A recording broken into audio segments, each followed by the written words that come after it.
Hello everybody, this is Freud Bob here, and welcome once again to Train Sim World 4 to the live stream. Let's get started. Knock the doors. And welcome to the East Coast Mainline. Why won't the doors open? There we go. Alright, so here we are in the Class 801. Here in Train Sim World 2. I can't get my guys right. Oh, there's Class 66 is idling over here. Yeah, we also got Class 66 in this route, which is pretty cool. Pulling some container wagons, which I don't think I've actually seen these before. Alright, let's get more of the setup done. Yep, let's get the headlights on. Let's go. Yeah, we'll do full headlights. Actually, we'll do.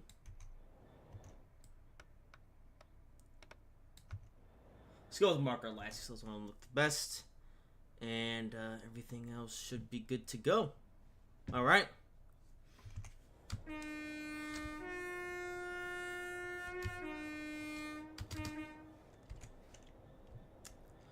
All right, doors closing, and oh, we have a stop. Wait, what? Okay, we have a stop at Newark Northgate. Okay, I thought we were going to switch to Doncaster, but I guess not on this one. Alright. Here we go.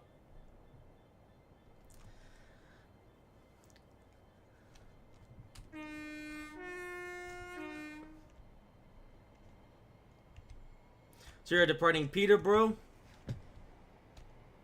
Which they actually probably should have shown off in more detail, but Class 100 service. Look at that. Oh, actually, speaking, I just realized. Oopsies.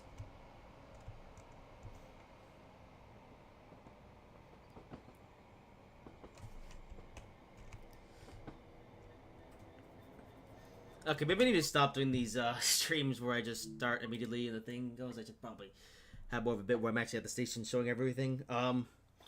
Alright, well, everything's working, so you know what? Let's just get into it. So, welcome to yet another Train Sim World 4 live stream. This is the last one where we'll be taking a look at one of the new routes here in Train Sim World 4. So this is the East Coast Mainline, which is the oh, let's change the more weathered version of the Class 66, but okay. So the East Coast Mainline then. The East Coast Mainline from London, not London, unfortunately not London, from Peterborough to Doncaster. There's a Class 700 here, like I showed up before. Yep, I've once again installed all the layers, so we should see some other trains, including the Class 700 here at Peterborough Station. And there's the bridge. Yep, that's the line that goes further down south to London, but unfortunately, we don't have that here in Train Sim Worlds. And of course, here's the mountain. So here's Peterborough, up, and there is Doncaster, which is the top end of the line. Doesn't even go. Yep, doesn't go as far as York. We only have Peterborough to Doncaster. So what is the plan then for this stream, which is something I also haven't really covered yet. Well, we're gonna be doing a round trip today. We're doing a round trip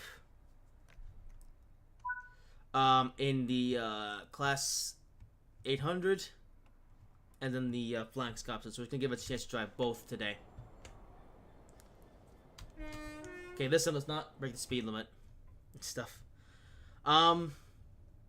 Yeah, actually that's it. We're gonna be going from Peterborough to Doncaster and then back to Peterborough. There's this box there for some reason.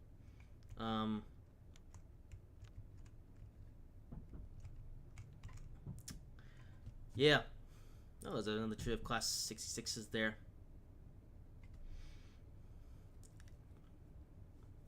So we're driving the Class 801 to Doncaster. Will take about 50 minutes. And then we'll start a service up in the Flying Scotsman. And then drive that back to Peterborough. So to give us a chance to drive both of the main trains that run this route. Of course, we have the 800 or 801 high-speed train. And then the Flying Scotsman high-speed steam engine, which I'm actually really looking forward to. But I'm also looking forward to driving this guy as well. You know, Class 801. It's a train that I feel like has been needed here in Trainsworld for a while, although I think that can also be said about the East Coast Mainline. You know, East Coast Mainline is something that I've wanted in Trainsworld for a while. And, well, we didn't exactly get the East Coast Mainline that I was hoping for. I was hoping that they would at least do the section from London to Peterborough, as that section has a lot of stuff going on. But instead, they decided to do the section from Peterborough to Doncaster, which, as you'll see, is a bit less action going on.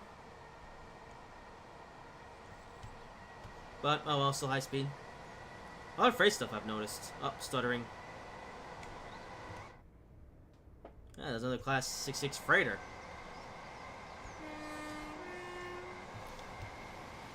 Yes.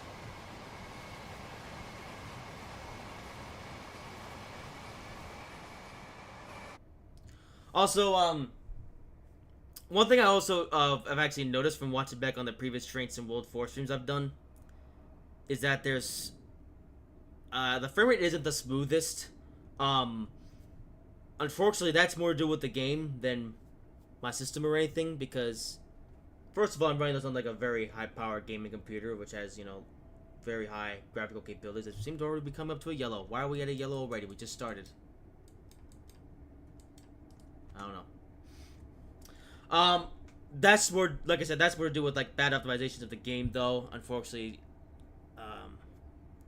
I don't really know a way to make the frame rate any better. I do know like a method of using the I guess reconfiguring the INI file, but I'm not gonna bother to do that. Oh, let's see, it just turned green. Are we chasing a train? Oh, come on, we just started. Is there somebody in front of us? Nope, not as far as I can see.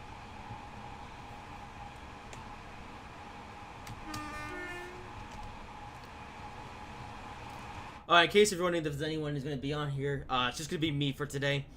Unfortunately, Russell is, I guess, busy with his other stuff. Yeah. Alright, well, here we are on the move, on our way to Doncaster, where they stop at Newark Northgate. So only one intermediate stop on this journey, which is good for me, because I don't really fancy doing these, you know, I don't really like doing these stopping services, to be honest with you.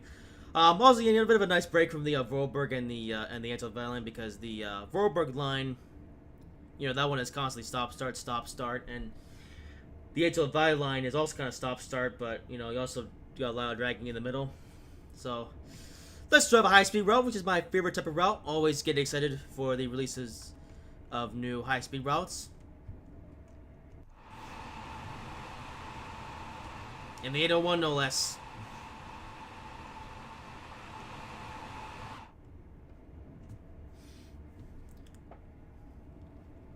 So yeah, 801 to Doncaster, and then Flying Scotsman back to Peterborough. That's the plan for today. With some lag issues, because, yeah, I can't, Another 801, hello there.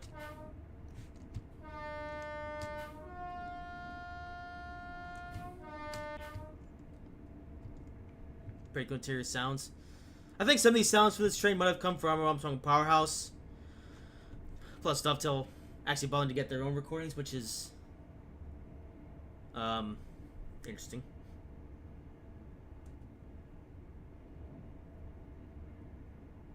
So Peterborough to Doncaster. Now actually over in Train Sim Classic, you can actually get Peterborough to York, which actually includes this section of the East Coast Mainline and more. Like, you know, rather than going, you know, between Peterborough and Doncaster like this route does, it actually goes further up north to York. And better yet, we actually don't even just have that section. We actually have the entire East Coast Mainline from London to Edinburgh, like the whole thing. Which is basically a merge of four different routes, I guess. You know, over in Trace of Classic, you have the East Coast Mainline from King's Cross to Peterborough. Which I think was originally made by Dovetail, although it might have been some other developer, I'm not too sure. Then you have Creative Rail, who made the route from Peterborough to York. Then you have the original Cuju, version of the East Coast Mainline from York to Newcastle, which thankfully that's since been revamped by DB Simulation. And finally, you have Just Trains, who then made the Newcastle to Edinburgh portion, and then Alan Thompson came in and merged all the four together. I was actually gonna play that route in a live stream. This past summer, but unfortunately, Train Sim Class just didn't want to work right, so I just abandoned the idea and played Simrail instead. But I'll try again next year maybe, because I do still want to do like an entire live stream where I drive that entire route in Train Sim Classic. But for today, we are gonna be doing the Train Sim World version.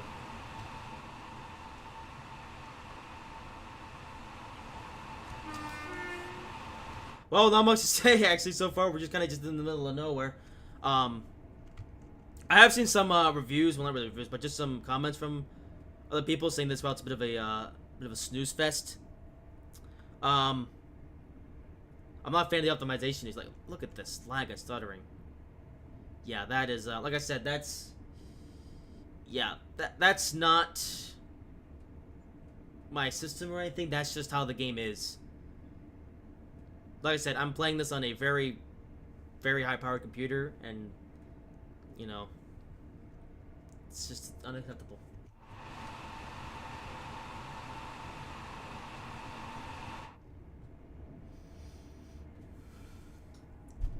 Anyway, already 3 miles go to Newark Northgate. Now, despite the fact this route only runs between Peterborough and Doncaster, you still get a good 80 miles of routage to drive, which is still pretty long.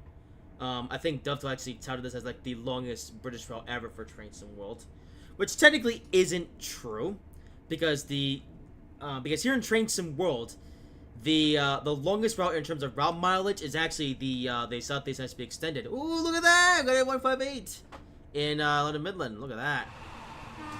Yes. I think you can drive that one actually in Tanto mode. Yeah. The only thing is, though, right? As a consequence... Oh, another 801. Oh. A lot of 801s on this line.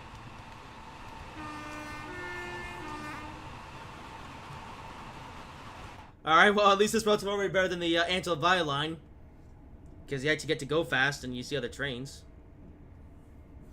But, ironically, though, we could have seen even more trains, though, if they did the section from... Peterborough to London, because London to Peterborough not only has the LNER high-speed services, but you also have Thameslink services with the class 700. So yeah, if they did the Peterborough to London portion, yeah, you would have had the option of express or commuter services were from Peterborough to Doncaster. It's mainly going to be express runs. Like if you drive the Class 801, you're really just gonna be doing express services and stuff. Now, of course, express service isn't the only thing you can do. Of course, you also have the Flying Scotsman, which you can use to do rail tours. And you also got the Class 66 is actually included in this route, so you can also use that to do freight services. And we saw the 158 back there, which I think you can do commuter services. Only a portion of the line, though. The Class 158 that we just saw there doesn't run on the entire route. It only runs between, I think, Grantham and Peterborough or something. I'm not too sure, but yeah. Short portion of the line, so... yeah. Yeah. In terms of other services, though, we also got a couple HST services if you own the Midland Mainline. And I think there's a equipment move service with the Class 47. With the West Somerset Railway. That's it.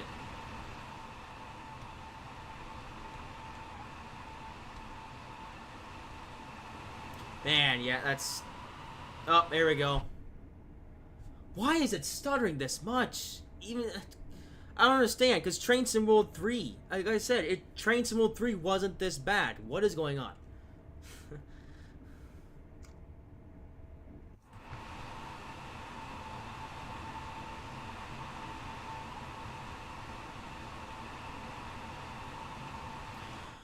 Well, so far not much to say in terms of the route scenery. I can see why people were saying this one was a bit of a snooze fest, because there's not a lot going on.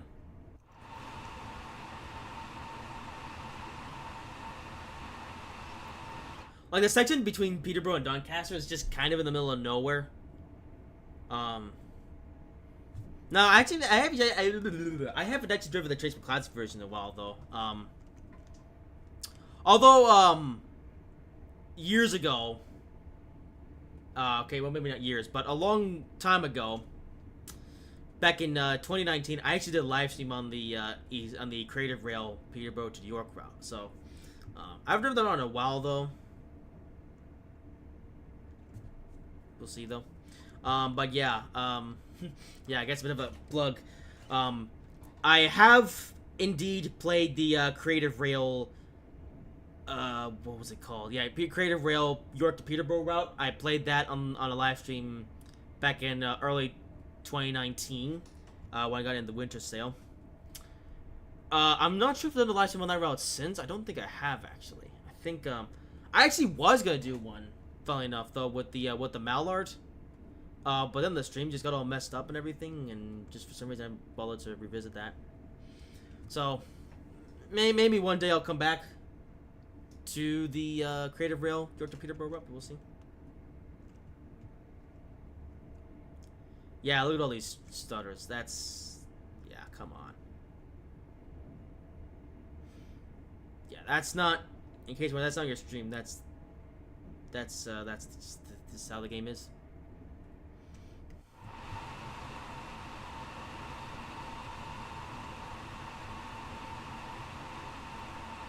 Alright, one thing worth mentioning, as is the case with the other couple routes that I played so far, the Ansel Line and Vorburg Line, I have not played this yet, so a lot of what I'm going to see today is going to be for the first time, so there's going to be a lot of raw reactions in this live stream. I have not driven this route prior to this stream. Only thing I have done is that earlier today, I played the tutorials on the 801 and the Flying Scotsman, just so I would know how to operate these two trains for the live stream. You know, just so I don't. And yeah, I like to do that. Oh, another train. Oh. Surprising amount of 801s. Wow. Okay. But yeah, also tunnel. Yeah. And outside again. But yeah, I like to play the tutorials because, you know, I feel like there's been a number of occasions where I drive a train here in Train Simple that I've never driven before, and I have no idea how to start it up. Right? You know, and I typically don't like to play, like, the tutorial sections of games, because it's like, I'd rather just, you know, figure it out for myself, you know, rather than, you know, have someone hold my hand.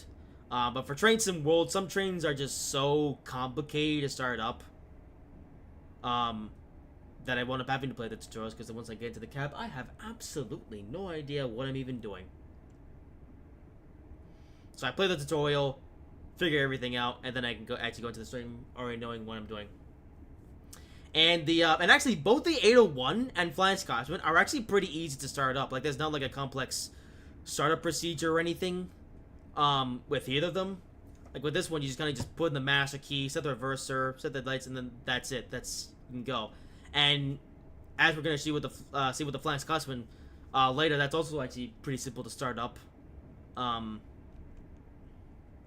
I probably didn't need to play the tutorials, but I figured I would just do it anyway, just in case I would have missed anything. So, you know, you never know with these trains.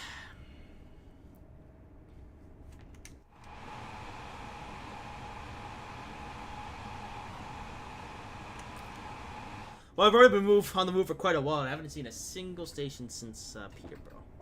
Yeah. Like I've mentioned, I have not driven this portion of the East Coast Mainline in a long time, so I've forgotten a lot of what this part is like. Yeah. Actually, the most recent time I did drive the East Coast Mainline was actually, I think last year or something, when I drove the London to Peterborough section in Train Sim Classic. That's actually the part of the East Coast Mainline I'm the most familiar with, because, you know, it's one I've driven the most. But, anything about Peterborough, I haven't driven it in a long time. Like, it's been a while. And here we are, look at that station! Yay! I'm guessing this is, where is it? Grantham. Oh, that's some civilization. Ooh, curve.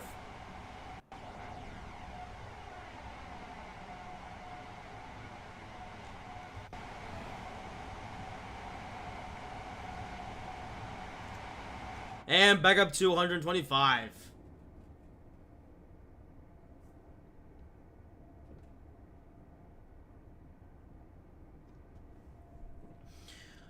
But yeah, I will say though, I am happy that the 801 is here in Train Sim World.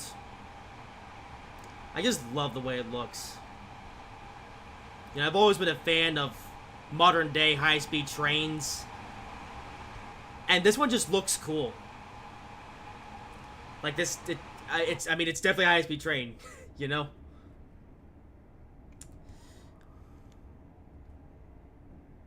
I've also, of course, driven this train a lot back in Train Sim Classic. And also, what's interesting about the Class 801 is, it's actually been one of the few times from what I've seen, where a train actually makes it into a simulator before it enters service in real life.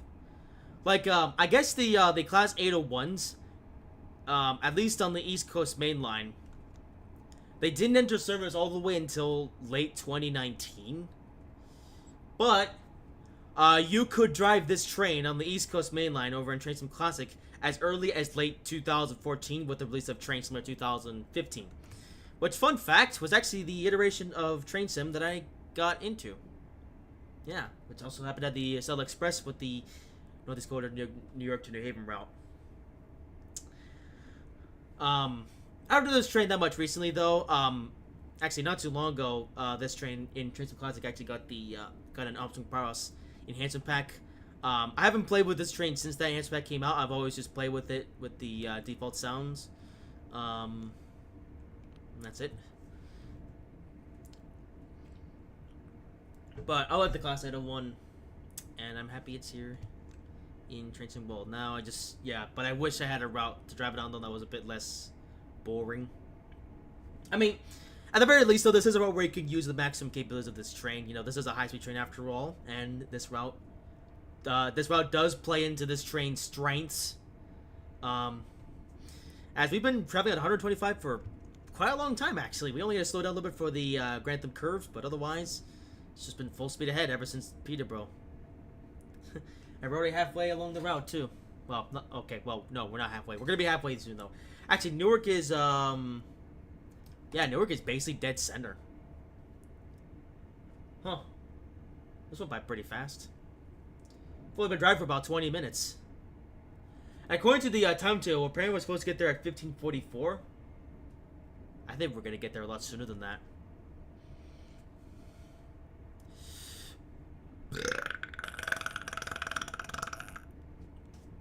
Oh yeah, and even this entire service actually only takes, only takes 51 minutes. I actually browsed through the services for the 801, and a lot of them that are full runs are either like 50 minutes or an hour. I'm guessing the 50 minutes one just go the entire route without stopping at any or just only one of the stations, whereas I think the hour-long one stop at all the stations, but there's only 5 stations on this whole line, so yeah, you're not going to be stopping and starting that much. Yeah, actually, I think there's only like 5 stations. Yeah, so that's Doncaster, Peterborough, Grantham, Newark, Northgate, and I don't know what the 5th one is called. Yeah, only 5 stations, so you're basically doing a high-speed commuter service. And I think even that only goes for certain. I'm not sure if there's, I'm actually sure though if there's any LNER services that stop at all 5 stations on this route, or if there are just stations on this route that you will never stop at with this current timetable. Not sure though. We'll see. Because yeah, in terms of commuter services, the closest thing you actually have to commuter service is the 185, which I thought that light was red for a minute. The only commuter train that you actually have is the 158 if you have the Midland Main Line. But there are no commuter services that go the entire route between Peterborough and Doncaster. It's mainly LNER Express services and frame stutters. Otherwise, the only other service that go the entire route is the Flying Scotsman rail tours and some freight trains, plus a couple other one-off services. And that's it. So, yeah. Once we get to the menu, though, before we begin the Flying Scotsman, I like to be able to show off the entire list of services, though. Anyway, let's get prepared because we're about to come to a stop at our one and only intermediate stop of this entire service at Newark Northgate. So, is there going to be any speed limit reductions, though, before we get there, or is it just going to be all 125? Like, am I going to have to decide when to start slowing down? I think I'm going to break a mile and a half before the station. That should be good enough. Unless there's more... Oh, another 801. Look at that. Another 9-car one, too. Oh, no, that's a 5-car double set. Ooh. I like double sets. Yeah. Now, that being said, though, you do at least get 2 different versions of the 801. I say 2 different versions. They're almost identical. But you have the Class 801 Variant 1, or Stroke 1, which is 5 cars long. And then there's this one that we're driving, the 801 Stroke 2, which is the 9-car version. And there's actually a difference, though, in terms of like the services that you can do. Like, if you look between like the 5-car variant and the 9-car variant, you do have a different list of services depending on which variant you decide to drive.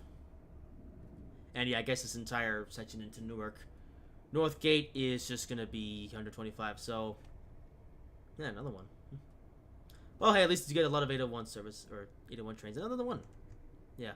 Well, it looks like here is indeed 125. So if this was just like a straight service between Peterborough and Doncaster, you could just blast right through the station at 125 miles per hour. Of course, you do have a 100 mile per hour speed limit drop coming up after that, but then just goes straight back up to 225. So it's just kind of, you don't have to do that much speeding up and slowing down on this route. You just kind of get up to speed just a little bit, and that's it.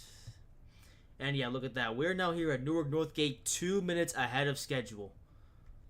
Let's get on the brakes. Just come to a nice gentle stop here. Take our time with this one because we're quite a ways out of schedule. And there we are. Newark Northgate. Oh, you remember we're going to be here for a whole 4 minutes.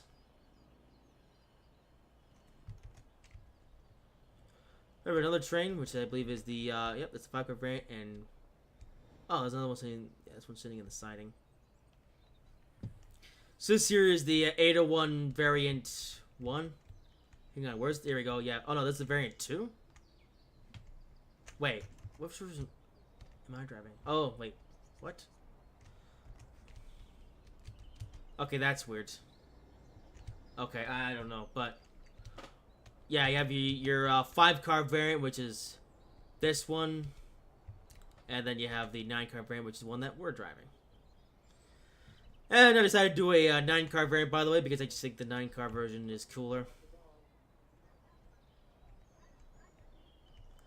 So we are now in the center of the route. Yep, this is Newark Northgate, is officially the midway point of the East Coast Mainline from Edinburgh, Doncaster. This train's very quiet. I mean, it's electric, but yeah.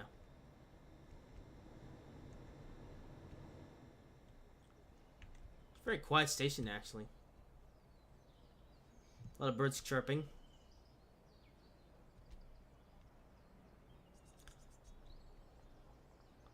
Oh wait, what is this? The dove. Oh, that's pink. Oh, I think I know whose idea that was. Also, is that a collectible object? By any chance? Let's actually look for some collectibles here. Oh, is this? Oh, wait. There's a dinner place right outside the station. That's pretty cool. Oh, that's rather close to the tracks though. So if you have a train that's gonna blast through here at 125, better make sure everything's held down. Dovetail games. Ah.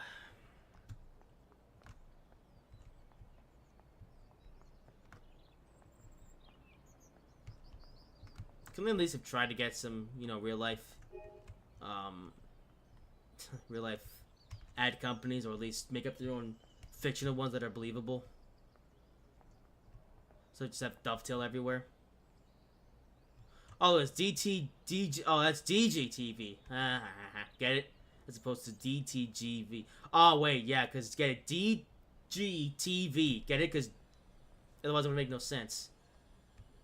Messages. Some messages are best left unread. Are they, though?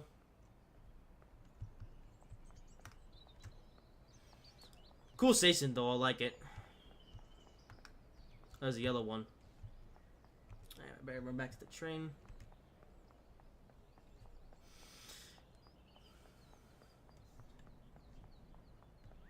Now, this station's pretty nice, though.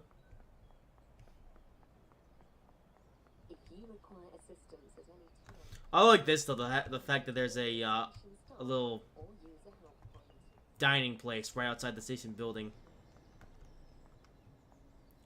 Actually pretty cool, though. Like, imagine, you're eating a meal, and then you get to see a train pass through.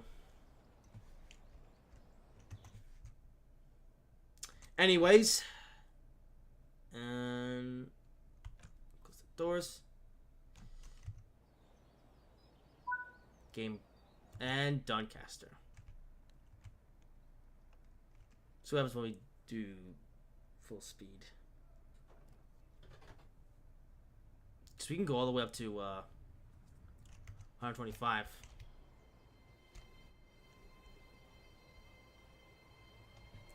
Okay, we do have 100 coming up, but I'm not even sure if we're gonna get to that. Well, the train's accelerating. Yeah, this live stream is public, so don't know why there's nobody in the chat right now, unless I have the wrong. Hang on, do I have the wrong chat, or is just nobody just saying anything? Yeah, I don't know. Let's see. Yeah, I don't know. I guess everyone's just being quiet today. Well, I do have my chat up, so in case anyone says anything, I will see it.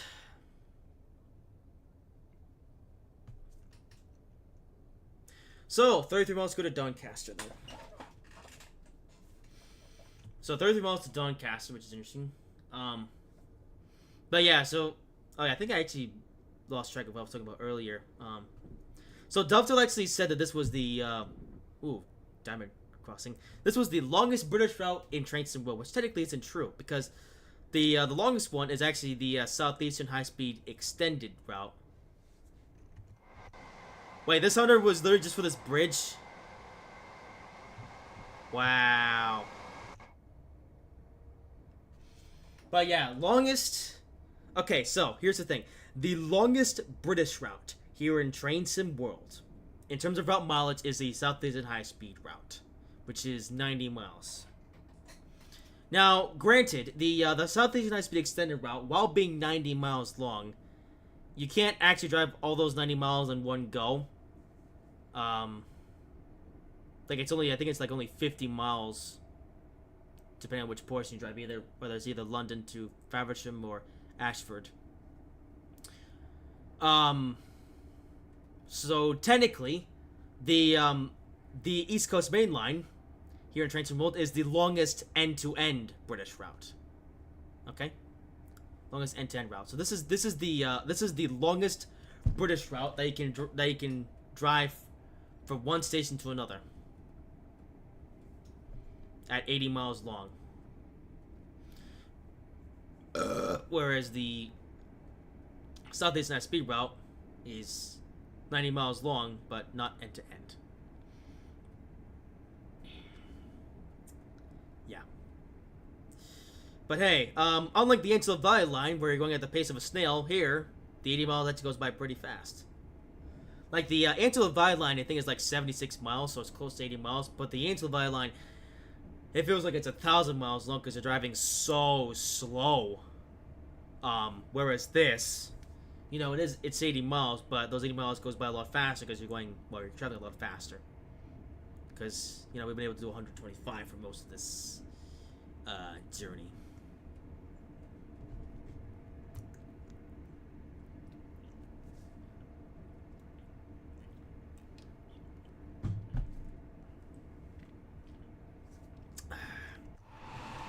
So, fly-by boats, we haven't really done... Nope. Okay, train's going too fast for the camera.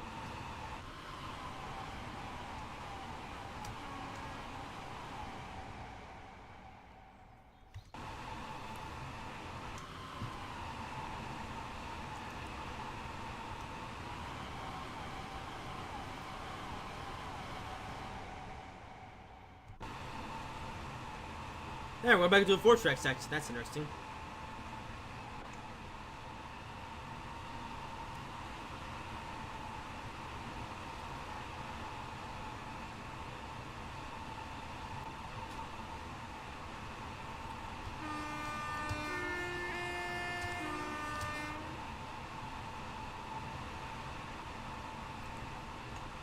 Yeah.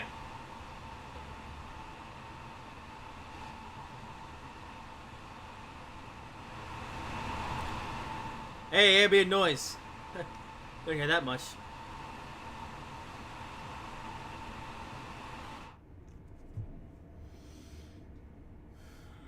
Well then, on to Doncaster.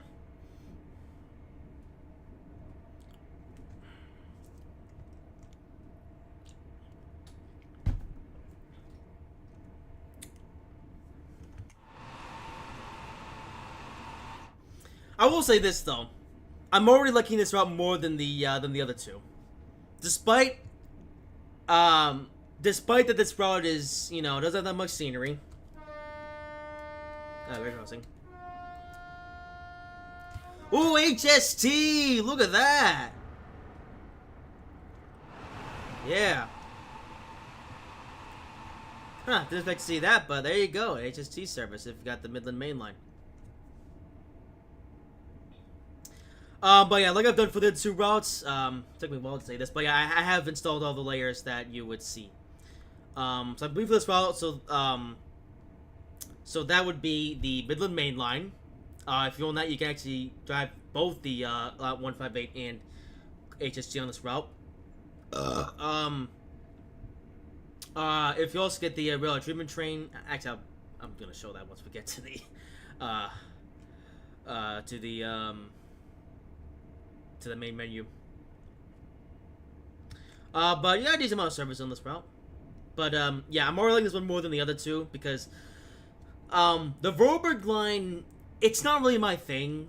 I just don't enjoy doing these like constantly stop start commuter services. You know, it's not really my thing.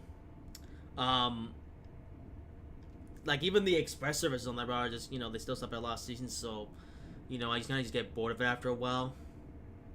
And the Antelope Valley line is just a really slow route.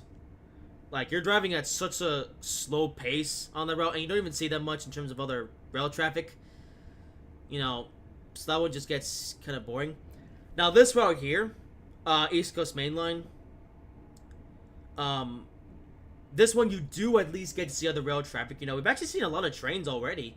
On our way to Doncaster, you know, I've seen, you know, the 158, HST, a number of 801s. You know, makes it more interesting. And it's a high-speed line, too, which is more to my taste, you know. It's a line where I can just go fast and not stop and turn stop a bunch of times, so. I think out of the three routes here in Train Sim World 4, this one's already my favorite. But even then, I mean, it's still the East Coast Mainline from Peterborough to Doncaster. I still wish they would have done the route from London to Peterborough instead, as that one would have been Also a lot of fun, but even more fun than this. Like, because even on the East Coast Mainline, you can, or if they did the London to Peterborough section, you would be able to do either express or local. You can either do high speed with the 801, or you could do commuter service with the 700. Whereas with this, you can only really just do express services with the 801. There's no commuter services on this line. I mean, technically there is, but it only goes for like, one section of the line. So yeah. But compared to the two routes that we have here in the base package here in Train Sim World 4, this is the one that I've enjoyed the most. And hey, you know what? We haven't even gone to the Flying Scotsman yet.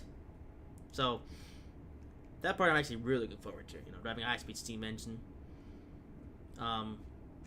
But yeah. So I like this route.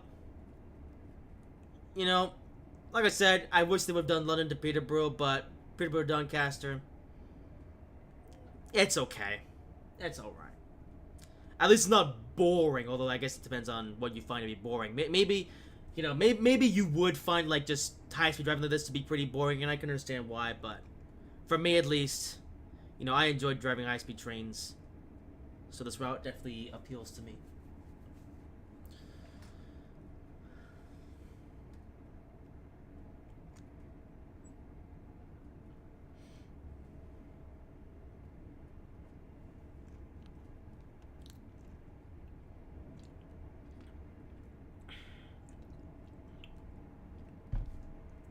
Got a bottle of water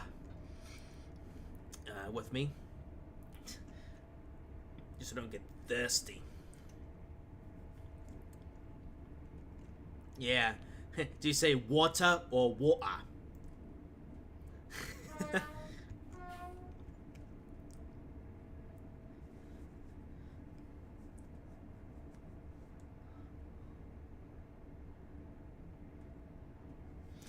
Anyway, I'm actually also curious to see how Doncaster looks in this game, by the way.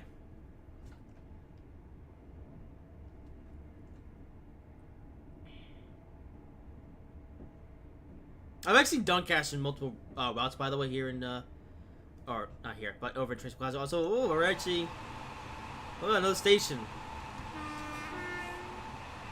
This is, what station is this? Redford. Yeah. Also wagons.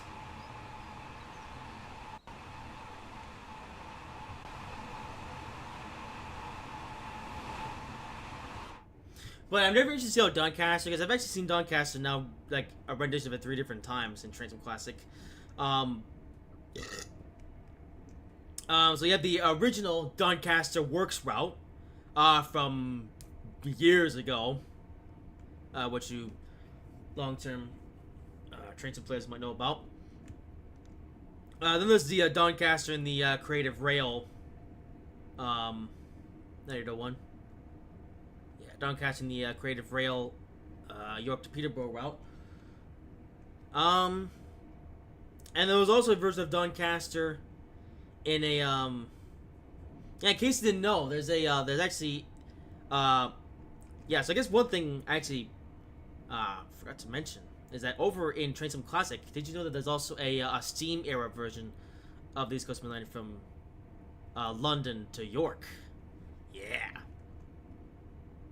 I've actually been meaning to drive that route at some point. I've only driven that route in its entirety once, back when it was first a thing. Yeah. So, I'm curious how Doncaster looks in the Train Sim world.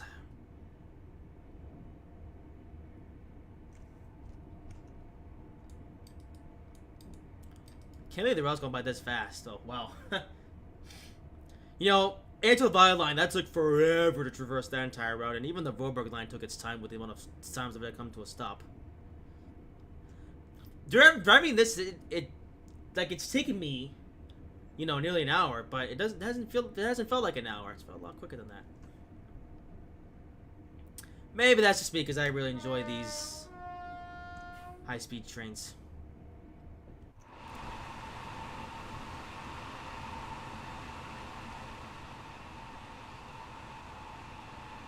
Yes.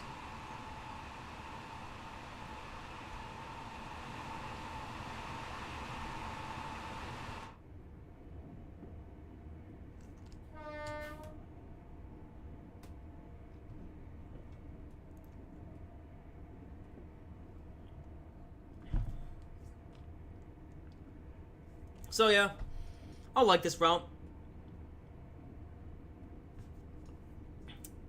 So, yay! I finally found a route that I actually like. Cause yeah, I'm gonna be honest with you, I don't like either the anti-Via line that much or the Roberg line.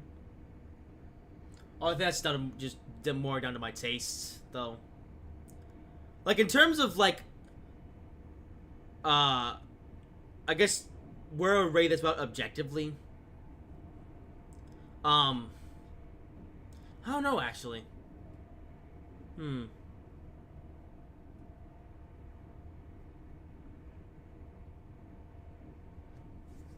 let's get feeling return 10. Speaking of the Angel of Violence, that's actually something I want to mention with that. While it's in my mind. So I actually took a second look in the timetable for the Angela Via line, and there's actually even less to do on that route than I thought. So on the Angela Via line, all you really get are Metrolink services that run between Lancaster and LA Union Station. And for some reason, I thought there would be more freight services on that route. I don't know why, but I thought I would at least see one freight train. You know, in the live stream I did yesterday on that route. And I would wound up not even seeing a single freight train. And I actually looked at the timetable and I found out why. In reality, there are only 4 freight services on the Angela Via line. Only 4 of them. Now, if you look in the list of freight services, if you have the Compass or Sherman Hill, whatever you need, there are 8 services there. But the truth is that they're actually just 2-parters. Like, it's like they're all one service split up into 2 parts. So, you know, it looks like you have 8 services, but really it's 4 services. Because it's just each service split up into 2 parts. And of the 4 services, 3 of them are actually going northbound. So, if you drive a northbound, or LA Union to Lancaster bound, Metrolink service, and it happens to be in the middle of the daytime, you're never going to see any freight trains. The only time you will do one is if you do a southbound service, from Lancaster to LA Union with the, cab car. And I was actually thinking to myself, you know, I should have actually done a Metrolink service that went from Lancaster to LA Union, but the issue with that, though, is that all the services that go southbound use the cab car, and I wanted to show off the locomotive, so... yeah. I did one. So in the end, I sold all those freight layers for nothing. Yeah. Oh, well, at least in this round, my layers have actually, you know, shown up. That's good. Anyway, we're not too far from Doncaster, so we'll actually be able to see all the layers. Or at least I'll be able to put all of them out and everything. Oh, what the heck? Then I'm forwards. I don't want to break my train. Come on, we're only 5 miles away from Doncaster. Let's not mess this up now. So yes, we're almost get to Doncaster. We're actually gonna take a quick look at the station itself. Then I'm gonna take a quick bathroom break, and then we'll look at all the services you get with this route. And then it's time to drive the Flying Scotsman. Yeah. And once again, with the Flying Scotsman, we're gonna be driving the Scotsman on basically the reverse route. We're gonna be driving that from Doncaster to Peterborough. So basically, the exact same journey that we're doing here with the 801, but in reverse, and with the Scotsman.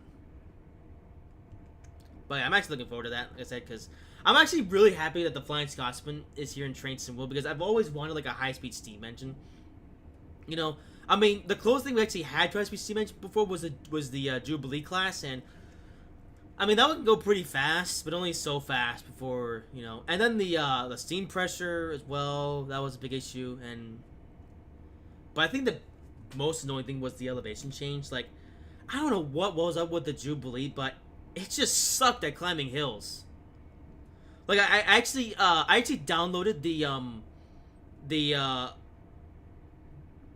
what's it called? The thingy. Anyway, actually, I'm gonna hold that thought because we're about to arrive at Doncaster as the game is lagging once again. This is some free stuff. Ooh, look at that.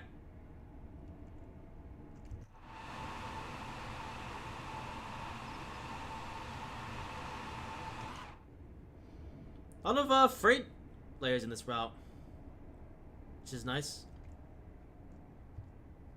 Anyway, yeah, Julie wasn't that good at climbing over hills, but hopefully the Flying Scotsman will be. Also, I really got something because of the red light coming up, and I don't want to blow through it. Okay, 28 miles, but okay, gotta stop. Actually, why is there a red light there?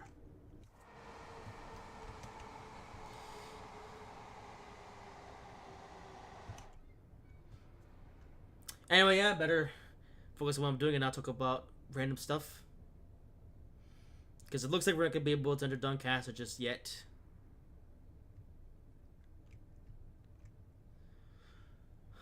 Not sure why the red light, though. Actually, let me take a quick look. No, I actually have no idea why there's a red. Nope.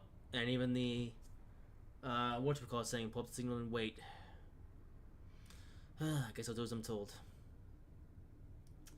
Hello, Nathan Rada. First person to show up to the stream. Wow. Another couple Class 66s.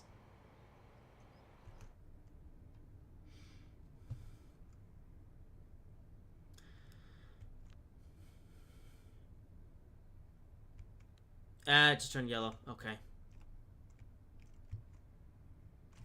Alright, guess we'll clear up to 35 and then bring it to a stop in Doncaster. There's another train departing. But yes, welcome to Doncaster, the northern end of the line.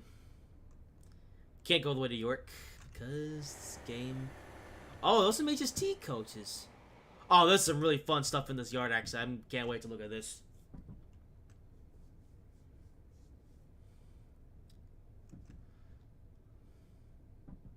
Only thing is, with the end of the service, I might be able to run into one of those other coaches and sit inside them so I can get the free roam camera. Alright, welcome to Doncaster. And that is the entire East Coast Mainline route.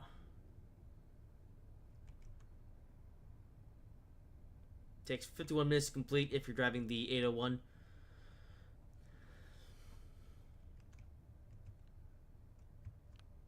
Of course, they have a red light right at the end of the platform. But look, we have quite a while to spare, so yeah. There we go, that's good enough.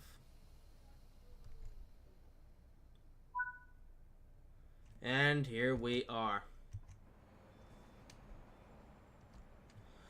So, a lot of Midland Mainline coaches around here. Actually, there's a whole Midland Mainline yard. Wow, I was not expecting this. Wow. Dang, if you haven't got the Midland Mainline route, you're missing out some of that. Oh, look at that! The Flying Scotsman is here. And so is Class 66. Oh, as we're being kicked out because I guess we're at the end. Alright, so 79 is actually close to 80 miles. Nice. Hey, level 100 on my profile. That cursor, no, that cursor, okay. Alright, so let's turn to free roam because I want to look at this route. Oh, let's get out of here before the train leaves. So there's so much with the coaches, I might as well sit in one of them. Yep, I don't think these coaches are going anywhere. Yeah, Midland Mainline. Didn't think we'd be seeing one of these coaches, but yeah, here we are. Oh,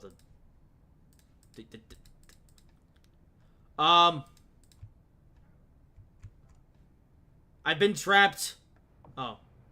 Wait, where's the door handle? What the? Nope. Don't know where the way to get inside the door. Okay, let's try this one then. Nine. No, I wanna. Oh. Okay. So I guess in the Midland Mainline Mach 3s, you don't actually hit a button, you just walk up to the door and it opens up by itself.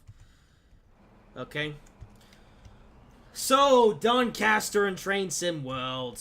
Lot of HST action here. Midland Main HST. Think that there'll be this many, but yeah. A lot of VMT HSTs. We got a back-to-back. Some more Mach 3 coaches. Yeah, there's a lot going on here, actually. And like once again, we have the Flying Scotsman and the 66. Over here, we have the station. That's the train that we just drove. Yeah, so he's gonna continue on his way to York. Well, Edinburgh, actually. Bridges. Alright, but one thing I'm actually curious to know, do they have the whatchamacallit? The flip table? It doesn't look like it. Alright, because in the Doncaster Works route, there's like a side table or whatever it's called. Yeah, they've made no attempt to replicate that here in Train Sim World. Now, I'm not actually sure, though, if that's because it's like it's been dismantled or they just been too lazy. I'm not too sure, but yeah. Also, I believe this was the Doncaster. Yeah, the same Doncaster where Bill and Ted the Pannier Tank engines met Big Daddy Diesel. That was another 801 that's just arrived. Oh yeah, Doncaster. This was also. I actually remember this was also a little set piece I actually had in the in Bill and Ted Season 2. In Bill and Ted the Toast Rangers. As you. Oh, whoops! I forgot to close the. Wait, why are you operating diesel mode? What? Huh.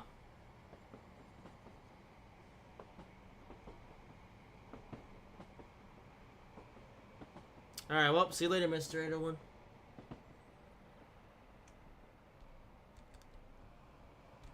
Shopping center. French fence. Zuma looks sleek. Indeed it does. And hello, Andy. Welcome to the show. Stream. I just finished driving the 801 Zuma. I'm actually about to start a Flying Scotsman service. But I'm just flying around Doncaster just because I wanted to check it out and everything. And Ben Davis just showed up. Wow, another one. Everyone's showed up. Okay. I guess everyone's excited for the Flying Scotsman service. This thing was actually Lenny checked it for some reason. Okay, so I'm now going to take a quick bathroom break. Then we'll take a look at all the services you can drive on this route, and then Flying Scotsman time. I'll like to get this first. Let's see, pick a route. There we go, and timetable. Oh yeah, so. Oh yeah, for some reason here in the with this route, there's a let's go. You have the original timetable. This is the one that we were driving in, and they also have this reduced timetable for some reason.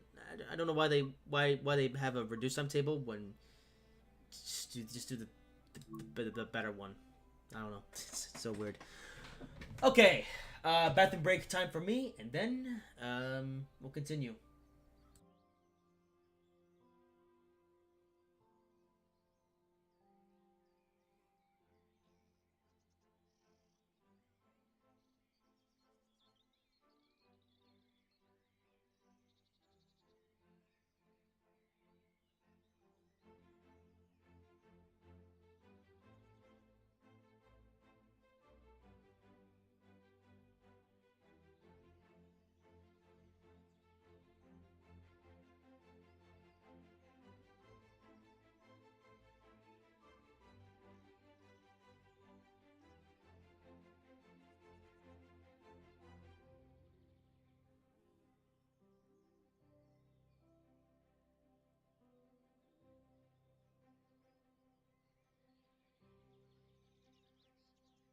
And back. Oh, I made Gord using Flying Scotsman. Oh yeah, I saw that on the Creators Club. Okay, so let's now run down the all of the different services they can do on this route. So first up, we have the Class 801, the star of the show, and actually between the 801 variant 1 and the variant 2, and it does actually matter which variant you choose because, like I mentioned before, the variant 1 is the 5-card variant, and the variant 2 is the 9-card variant. So 801 basically you do service between actually this okay, you have a lot of services from Peterborough to Doncaster, but there's also shorter ones like Northgate to Peterborough, Doncaster, Grantham. Let's see. Do you have the Western Somerset Railway plus many different class 1 table? Yes, I do. I have all that stuff installed. As I'm gonna go through right now. But yeah, a bunch of different services you can get with the 801 variant 1 and the 801 variant 2, which again, this was actually mostly just service between Peterborough and Doncaster. But there were a couple like Grantham ones to Doncaster, so yeah. I guess if you just want to just do like half services, then you can do that as well. But you know, Midland Mainline. Actually, you can drive either the class or both the class 158 or the H2. So look at the class 801 service or class 158. This one though is literally just services between Peterborough and Grantham. That's it, at all different times of the day. But yeah, just Peterborough to Grantham. That's all you get with the class 158. Class 47. If you're on West Somerset Railway, you get one service, which is the London engine from Newark Northgate to Doncaster. Class 66, which you can actually drive any of these ones. You have the Great Western Express, Rail Treatment Train, regular 1,000 speed, and you actually get the Class 66X with the Peterborough to Doncaster. So if you don't own any other British route, you do still get the Class 66 with the Peterborough to Doncaster route, which basically gives you various different freight services, either on the entire route or parts of the route. But it seems most of them are like either late in the day or early in the morning or something. So yeah. So if you decide to do a freight service on this route, I guess you can be doing it either as sun's going down or as sun's going up, as this one is. Yeah. Okay, mostly nighttime freight services, so yeah. Actually, is there anyone with special ones like the rail treatment train by any chance? Or is it the same thing? I'm actually not sure if it's possible to drive the rail treatment train on this route. Maybe it is, though. I'm not sure. But yeah, a bunch of different freight services. Also, this music is quite loud. I'm going to turn on my desktop phone for a little bit while I go through everything. But yeah, a bunch of different freight services you can do with Class 66. And strangely, you can also do Class 700 services, but it's just equipment moves. That's it. Yeah, it's so stupid. Like wow, you have the Class 700 at Peterborough, which is cool, and then you see it in timetable. Like, oh, can I do Class 700? Yeah, you can on siding preparation. So basically, you can drive the Class 700 here on the East Coast Mainline, but only as a siding move, depot move between Peterborough Station and the sidings at Peterborough. But that's it. You can't drive this route. You can't drive this train like on this route or anything. So yeah, only way you would be able to do that is either with the free roam mode or a scenario planner. Let's see. Which class do you like better? Blue one from Transport 9 or the green from Somerset Railway? I don't know, actually. I think I like the BR Blue one more of the Class 47, just because I'm just more familiar with the British Rail one. But the green was nice too. And let's see, what's the time? I'll look at that in just a second, actually. Flying Scotsman services. This is where things get a bit interesting. So I've noticed that a lot of these Flying Scotsman services, they actually split up into multiple parts for some reason.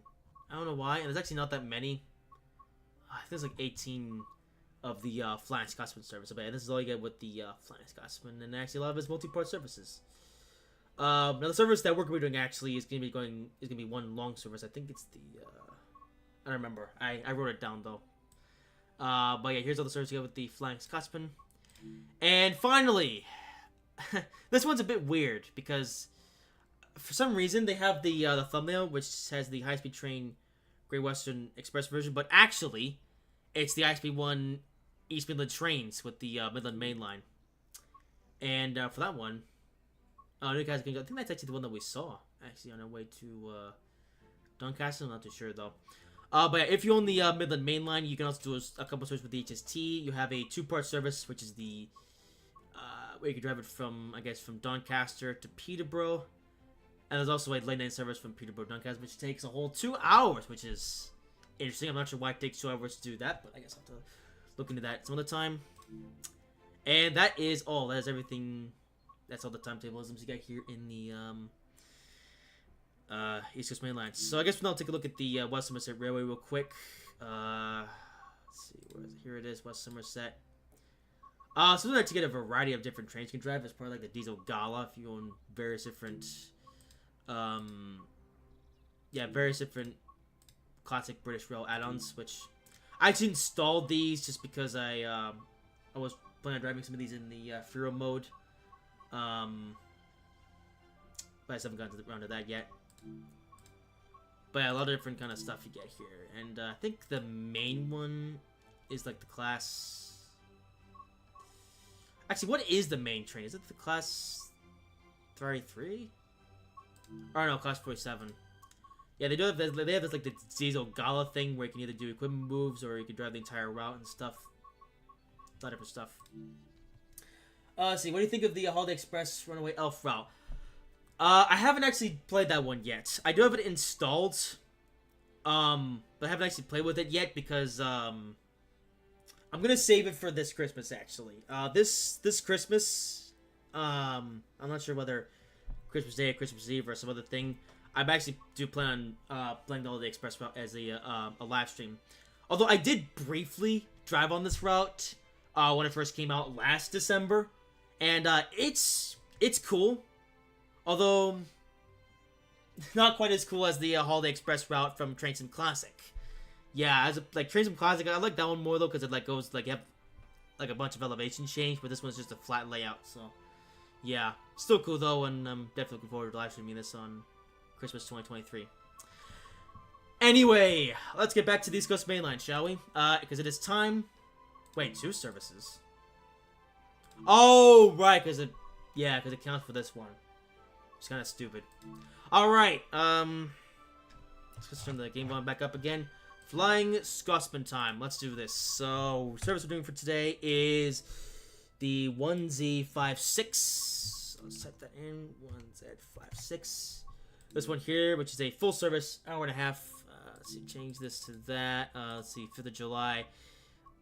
So I'm going to add a little bit of clouds. And let's go. Flying Scotsman time.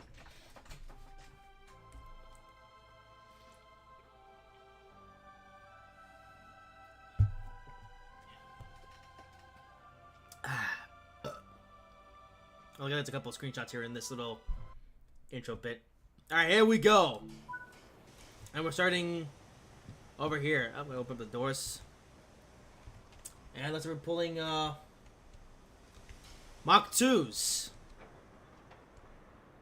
Alright. Do you know PC Mod will work on mods. So mods are actually having a bit of a difficulty right now because a bit of a conundrum. Because a lot of the mods that are made for Train Sim World 3 are actually don't work here on Train Sim World 4 right now. I suppose we have this headlamp here.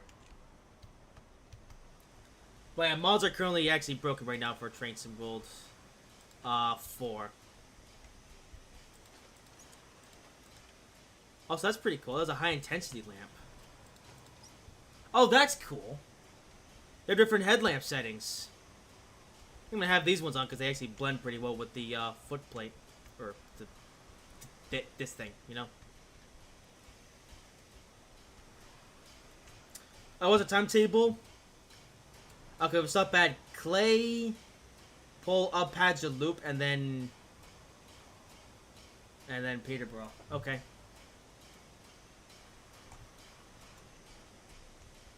Here we go, Flying Scotsman.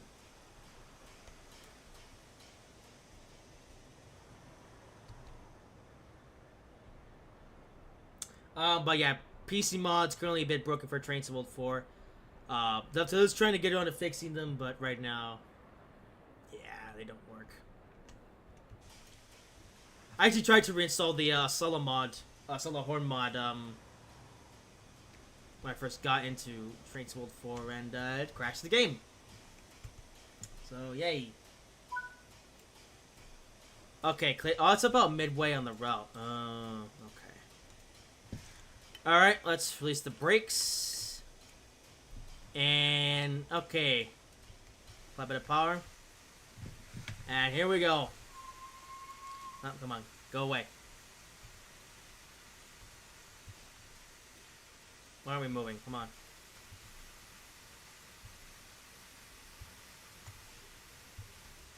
The heck? Why are we not moving? I have the reverser set all the way to forwards. Oh, here we go. There we go. Alright, Flying Scotsman. Yes.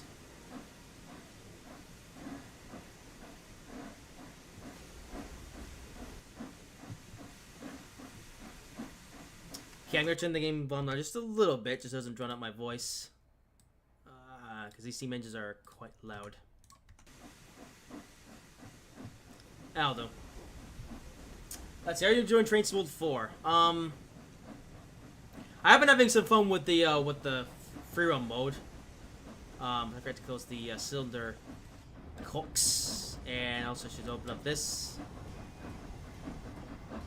But yeah, Train Sim World 4, it's been interesting, but still much of the same game as Train Sim World 3. Let's see, will we do a delivery for the A3 and the Curse Club? Yeah, probably will, yeah. Not for today though. I like color Flying Scotsman wheel. Oh, I can color the wheels? Oh. I gotta check that out. Alright, here we go. So it looks like we're gonna be having midway stop at Clay pull up and then Peterborough. Alright, here we go. Let's see how fast this thing can go. Oh, I should probably put the... Yep. Thank you for the driver assist stuff, Dale, because to be honest with you, I don't really know much about how to ride this thing. Everything should be good, though. Alright, here we go.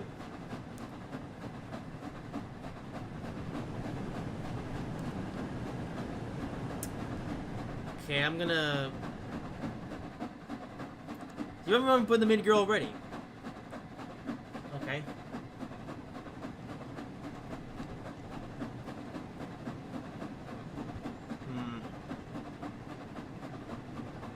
Yeah, I know the game wants me to put it in mid gear, but we're not really speeding up. We'll be fine.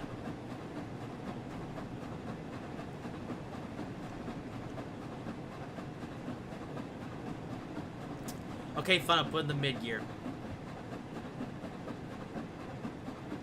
There. I think 45 is... Yeah, okay.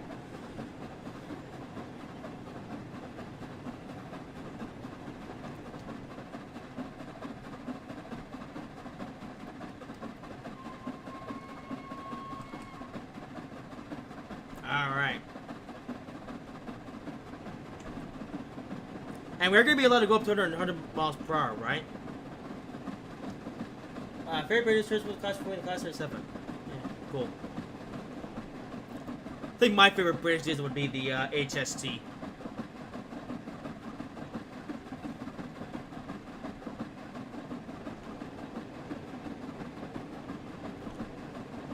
Also, I've noticed the speed limit seems to be 75 miles per hour, which is technically is realistic because I think these rail tour trains can only go, or are only allowed to go 75 miles per hour on the main line. But wait, but didn't Dovetail say that we'd be able to go 100? Does that only apply to scenario mode? Nah.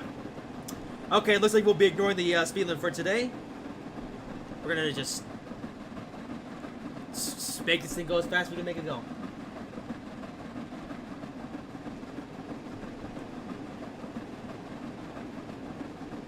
Yes.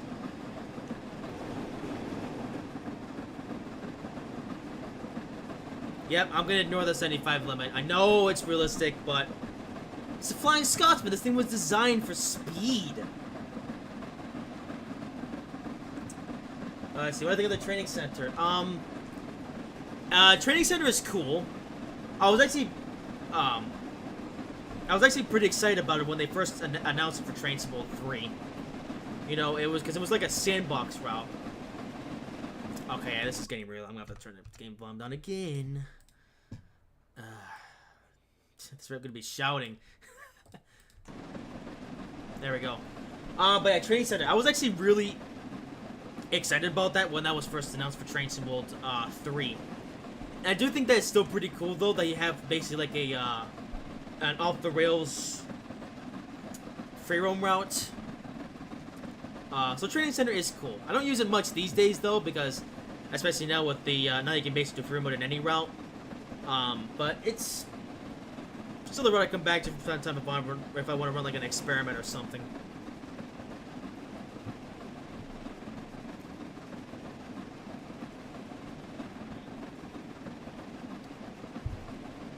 So yeah, Training Center is cool. Oh yeah, I also like how from now on, or like ever since Train Sim World 3, they've had the tutorials for the locomotives on the Training Center route, which I think works better than having a tutorial on like a route or the route that drives on. Just because, you know, it takes less time to get it all done and everything. So yeah. Training Center was definitely a much needed addition to Train Sim World.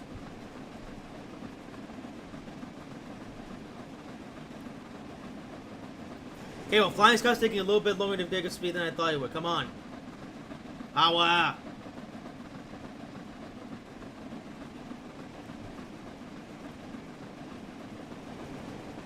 Yep. Steely seems to although I'm not even sure if we're gonna reach 75 before we get to Claypool Passenger Loop.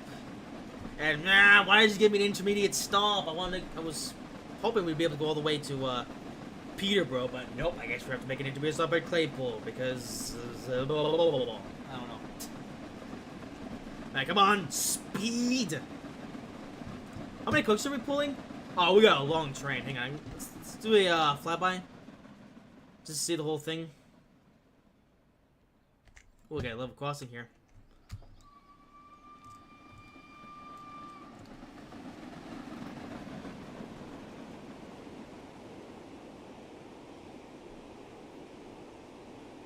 Oh, we got a Class 66 on the back? No wonder. Oh. I guess that's to give us power. Well, this I didn't expect. Oh. I did not know that we'd be having this behind us. Okay. Hello, Teacher Engine. Welcome to the show. Yeah, welcome to the show. I don't have to say welcome to the show now. It's welcome to the live stream, but you know. Oh, come on. Are we losing speed? I thought this thing was going to be better than this. What is it with steam trains and being allergic to elevation change? Although one thing I've noticed is that the steam pressure isn't, like the boiler pressure isn't going down that much. So, this engine is operating at maximum capability, so I don't know what's going on. Yeah, we're class. Yeah, it is. And I think the reason that they're doing it is actually because of just the limitation in older rail technology. I think the reason why they run diesel locomotives on the back end of these like steam tours is actually to supply like heating for the coaches or something like that. Yeah, basically, or heating and power or something. I'm not too sure, but yeah, it basically supplies sausages to the coaches that the steam engine wouldn't be able to supply. But as a consequence of that, come on. Ordering 58. Okay, yeah. Oh, they had the Substitute Warfare Train Striver too. Oh, sorry, dynamic braking. Oh, never mind. Oh yeah, that too. I think. I don't know. This train does have air brakes though. So I don't know. Alright, come on, they're going downhill. Come on, let's get some speed on. Speed and power. In the words of Jeremy Clarkson, speed and power solves many things. And down grades as well, because yeah, now we're picking up speed again, because we're going downhill.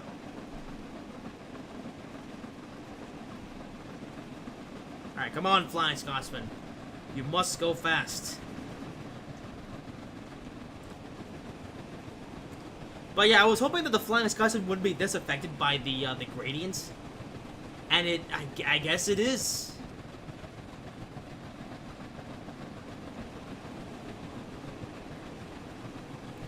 Okay, but thanks for downhill, we are picking up speed. Also, we're supposed to get to the station at 17:11. How are we even going to get there on time? Also, the NKP 765. Interesting.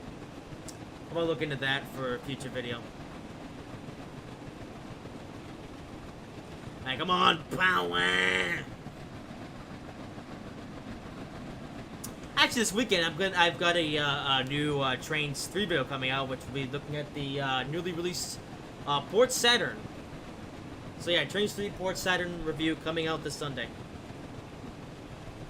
Alright, here we go. Now, okay, 75 miles per hour. So we actually reached the maximum line speed. Well, no, that's not even the maximum line speed. That's the maximum service speed. We're gonna go beyond the maximum service speed because, yeah, so, okay, so I guess the so Dovetail did say that you could drive the Flying Scotsman up to 100 miles per hour. I guess that only applies to when you're playing the scenarios, because there is a pre-scripted scenario for the Flying Scotsman where you can drive up to 100 miles per hour. But I guess in Time Timbo you're still limited to 75. Why?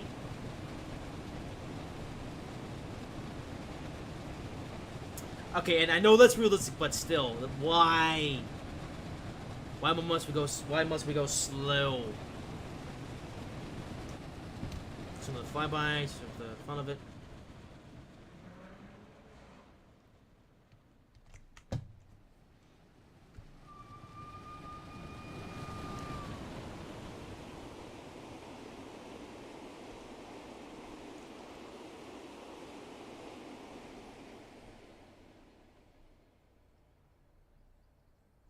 Also, this is such a long train.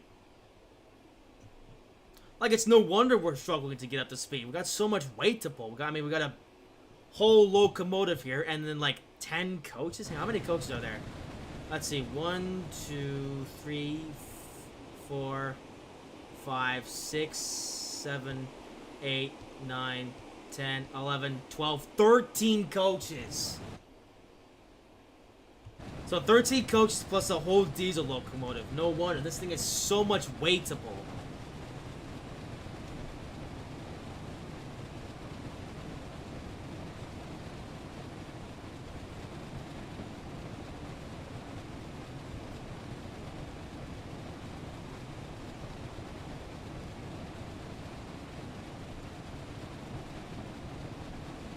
Alright, so if I stop over in Clayton passenger loop,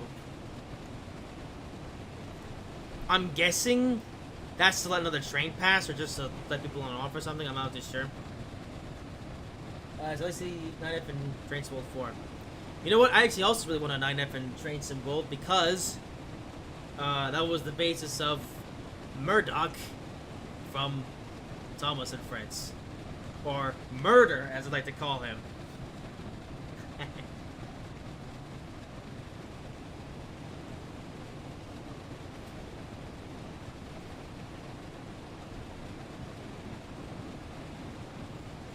Well, I love how the speed limit, or the service speed limit, is 75 miles per hour. We might not even go that much faster, because we just, you know, like I said, all this weight. Why? Oh, so look how cool this thing looks.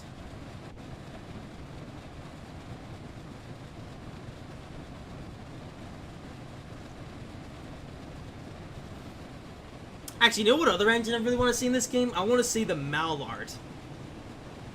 Actually, we have the East Coast Mainline now, so this would be a perfect opportunity to introduce the Mallard to Train Sim World 4.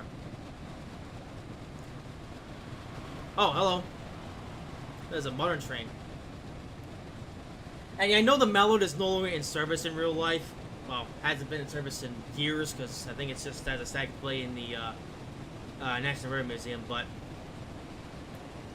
I think it'd be really cool to have a Mallard here in Train Sim World. So they have the UP-844 Train Sim World for it. Oh, I mean trains too. Wait, is there even a UP-44 in trains? I'm not sure. Also another 801.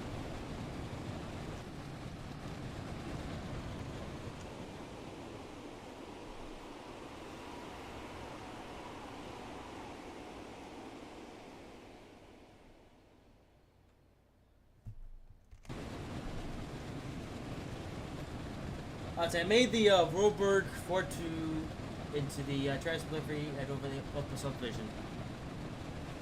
Oh, you mean the Oh yeah. Didn't they import some of those to Canada, or at least some version of it? Because actually, one of my Canadian friends actually told me that they got like a diesel version of the Talent over to like a German Talent over to Ontario, Canada.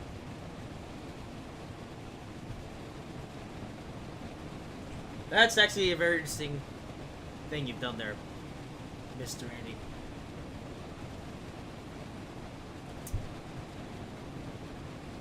Does the game suck? Which one? You mean Train Sim World or Trains? Because, I mean, the thing about Train Sim World is that this game definitely does have its strengths, but the main thing really holding this game back down is just the business model. I mean, we're up to Train Sim World 4 now, and it's still basically the same game as Train Sim World 1. Like, sure, they've made a lot of improvements over the years and added a bunch of features, but at its core, it's the same game.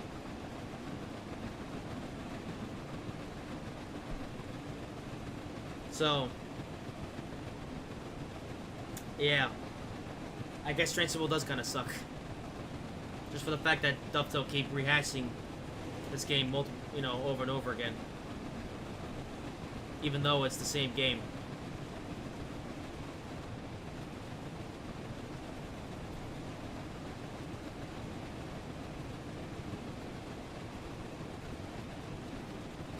Also, I thought my whole plan was to actually go above the 35 mile per hour speed limit, but can't even do that because they, have so much weight and everything that this locomotive just isn't powerful enough to get this huge train over this terrain and stuff.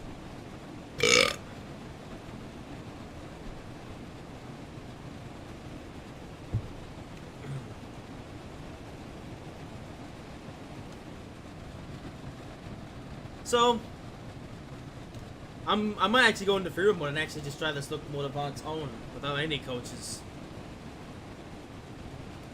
Or I might even play that scenario where you can actually drive this thing up to 100 miles per hour.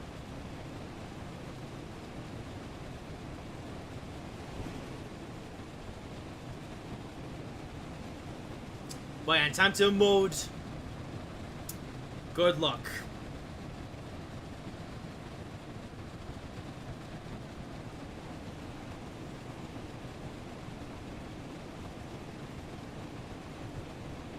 Let me start out. Oh.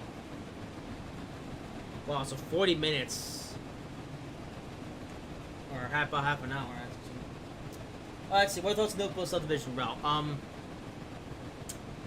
I don't really have one because I haven't played that route very much. I did play it briefly a long time ago when I actually downloaded a torrent of Train Sim World 1.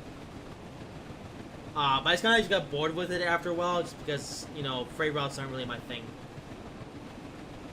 I did watch a review of it though by the train spotter from Taronga, who you may or may not have heard of.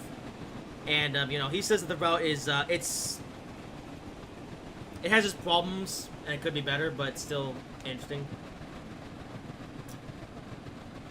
Although now with the Furo mode, I might actually drive like a pretend Via Rail service on that route at some point, just to see what's about. So maybe I'll have more of an opinion on the Oakville sub route at some point. We'll see.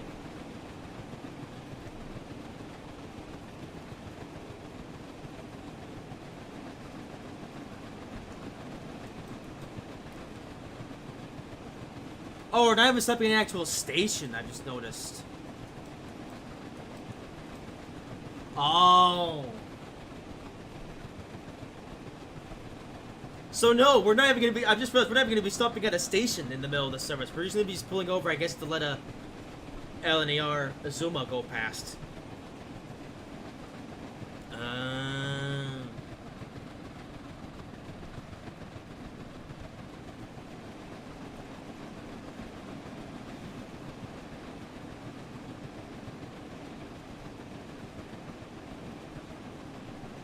And we're slowing down again because of the terrain.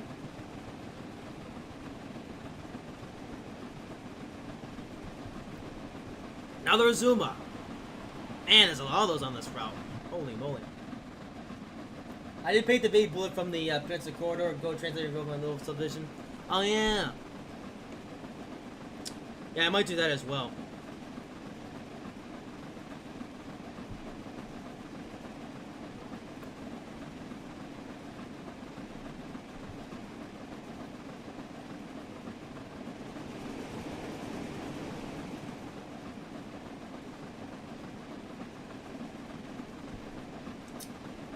I only know on trains too, it's nice. Oh. Yeah, it's... Gets me to London routes for trains too.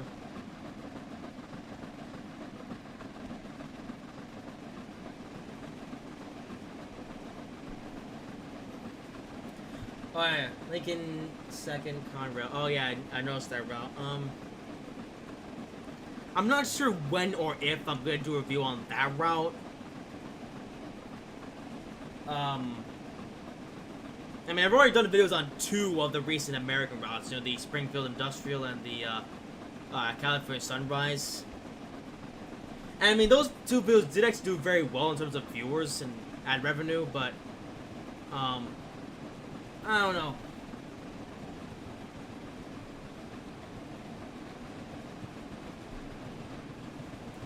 Also, are we even gonna get to Claypool Paget Loop on time? Like, we still have 17 miles to go and 15 miles to get there.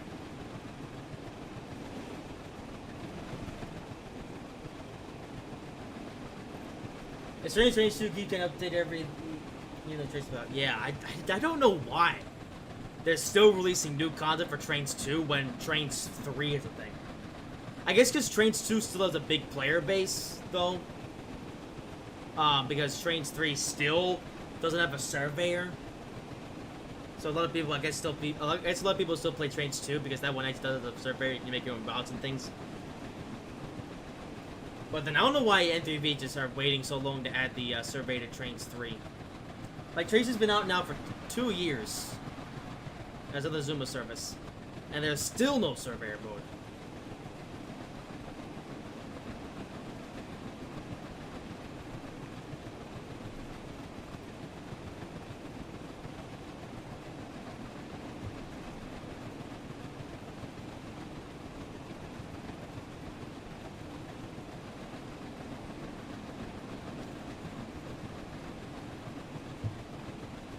Also, you know something I love about this service I've done so far with the Flying Scotsman? I haven't had to do anything with the throttle or the reverser ever since, like, setting to 145. I just have that maximum, like, 100% on the regulator and 45% on the reverser this entire time since getting up to speed. And, it's kind of like cruise control.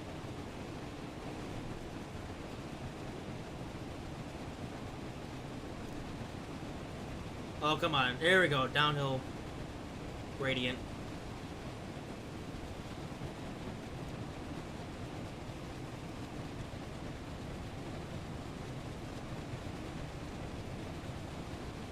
There we go.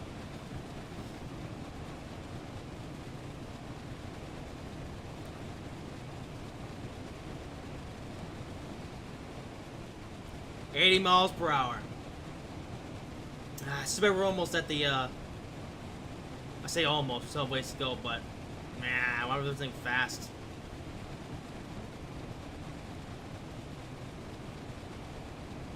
Alright, here we go.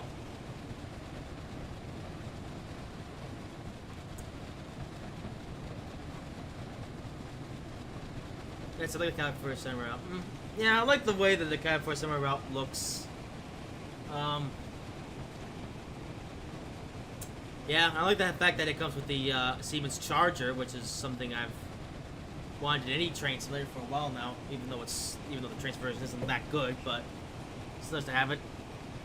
Oh, yeah, and the certified coaches themselves are still the wrong coach. I can't believe no one has made a like the correct certified coaches yet. They just used the Bombardier bi-level coach, which does run in California, but not with the Amtrak Surfliner.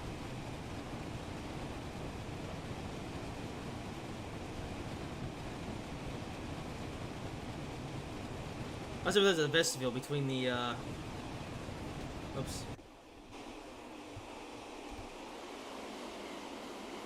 Between the tender and the coaches. Oh, it's not connected though. Why? Now the carry the correct surfliners coach. Yeah.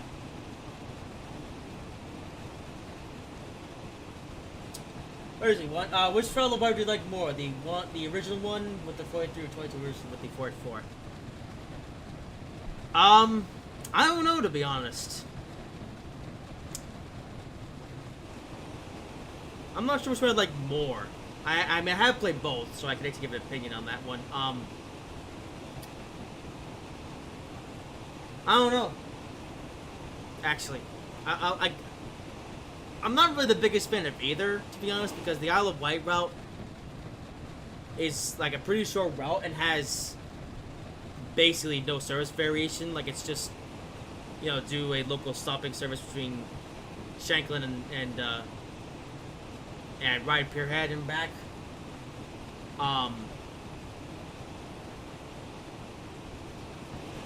Yeah, I don't know.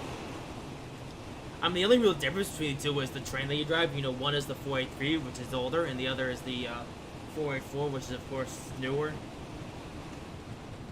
I guess in terms of which train I like driving more, I don't know. I mean, I'm okay with driving both. So, yeah, I guess in terms of which other one I like more, I don't know. I'm just kind of even with both of them. Anyway, 91 miles per hour. Finally, we're getting some speed on this thing. Especially coastal trains. Yeah, that'd be cool. And now I've got some speed on. So if we do the flyby videos, but I'll have another video with an 801.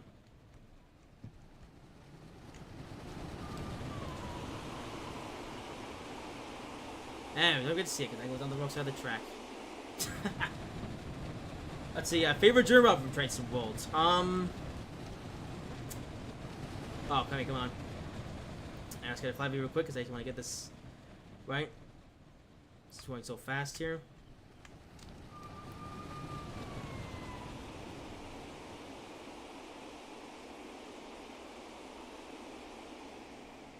Yes. Hey, favorite journey route. I like Navigator Dresden a lot because it has a lot of services. But the route that I've actually driven the most is the Kelowna-Aitken route. Because Kelowna-Aitken has the most amount of service variation. You know, like you have the ICE-3, you have regional services with the double stack coaches, the Town 2, S-Bahn, Freight. You basically have every different type of service that runs in Germany.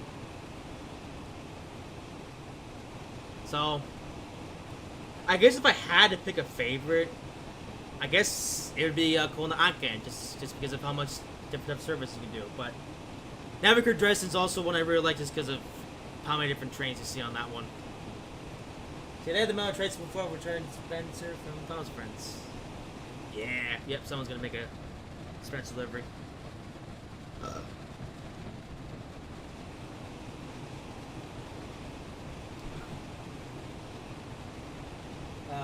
Alright, well, see you later at sea, Tangent.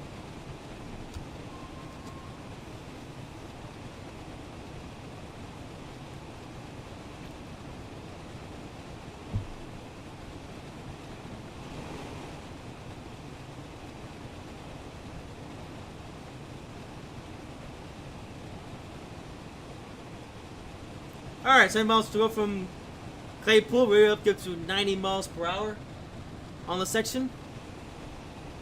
Here's now we'll see how fast we'll be able to go on the bottom half. From Claypool to Peterborough. And we're going to get there a little bit ahead of schedule too. Nice.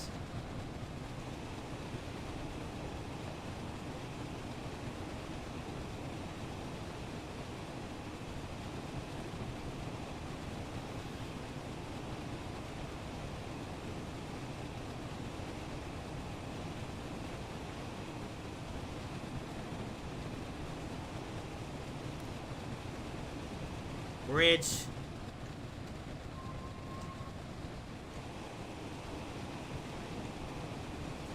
I think with about 2 miles to go, I'm going to start slowing down. Oh, here's the bridge I have to slow down for. Alright.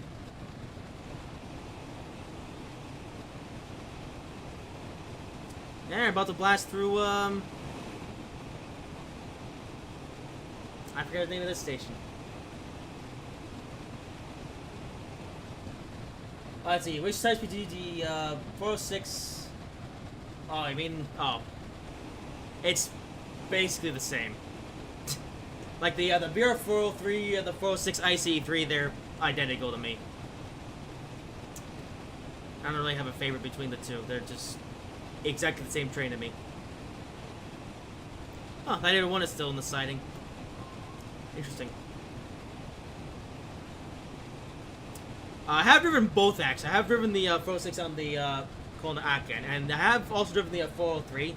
Not on the Mead to Augsburg route, though, because I've been kind of just waiting to get around to that route.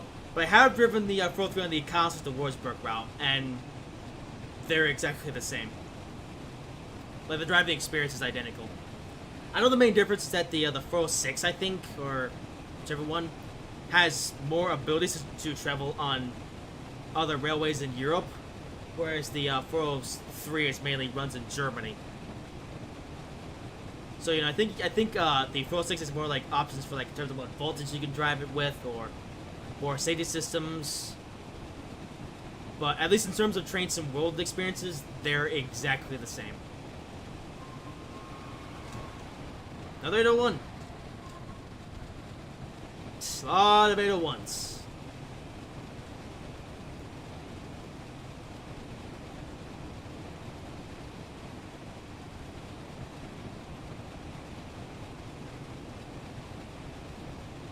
Oh, anyway, we're about to arrive at Claypool, which is not even a station, it's actually just a siding. I think the air brakes are actually pretty good. I did test drive this in the test track route, or the training center. But let's look at this here with 13 coaches and a locomotive.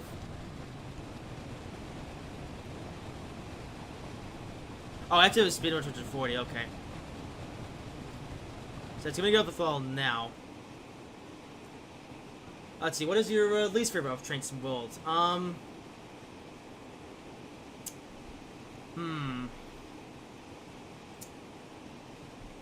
Oh boy. I'm not sure, actually. I think I'll talk about that one for a little once we come to a stop here at Claypool. Yeah, okay, let's slow down. Full service.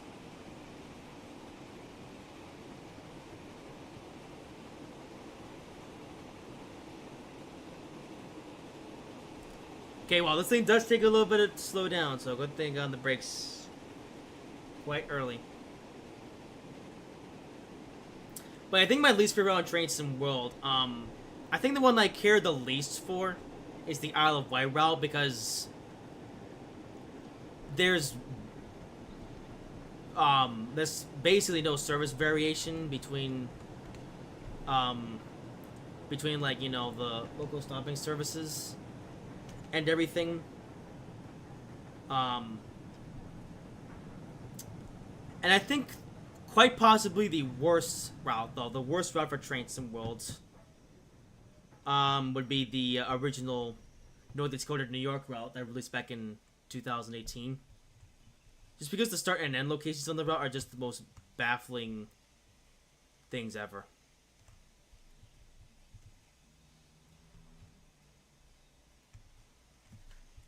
It looks like it's up a little bit too early, but that's because of the red. Oops. Actually, is there someone signing right now? No. I don't understand what this red is for. Alright, come on. There we go. Ah, come on. Let's see, I'm going to turn the Metrolink into V-Rail train driving open subdivision. Yeah, that's probably a good idea. Because driving the F-125 on the Antelope Valley line is boring. Actually, you know what? You want to know another one of my least favorite traceable routes? Yeah, Antelope Valley line. You know, Antelope Valley line just came to the game just because it is so boring to drive on. Like, I drove the Antelope Valley line on the live stream yesterday. And you barely see anything in terms of other trains. And the scenery, I mean, it's nice to look at, but you're going so slow. So, yeah.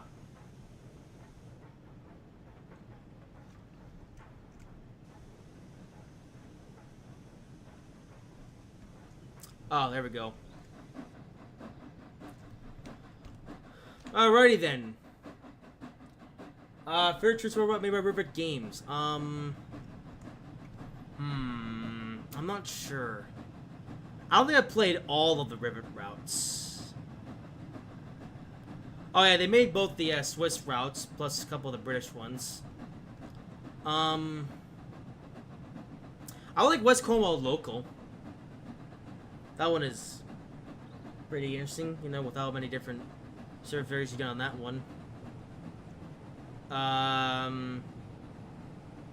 The Swiss routes, Rosa Line, I don't really have that much interest in. And Lurza to Cersei. That one also gets boring pretty quickly because you just have community services. I can't think of any other. Oh yeah, they also made the Isle of Wight routes, which, as I mentioned before, I don't really care for. Is there any other ones I'm missing? Didn't they make like a German route or something? I don't remember. But yeah, I guess West Cornwall Local is the one that I like the most. Yeah.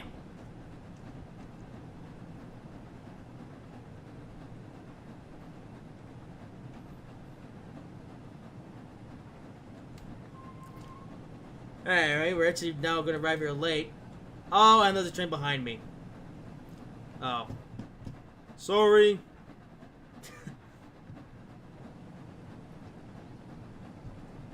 Actually, we should have already been stopped in the siding, but, you know, we did. Actually, why in the world was the light red before, you know, we got here? That was weird. Let's see, in the BR class, 31 for those people at home know them transplant the Tees Valley line. Oh. I don't have that much of an opinion on any of the classic British routes. Yeah, it's like though the Transplant Tees Valley line, I've only driven each of those routes like once, and I don't really care for either.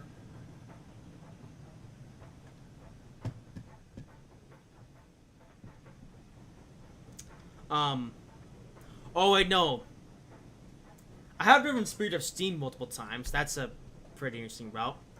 I actually drove the class 52 hydraulic and the free mode on that route a couple nights ago. And the Peak Forest Railway, that's another route I need to check out a bit more of.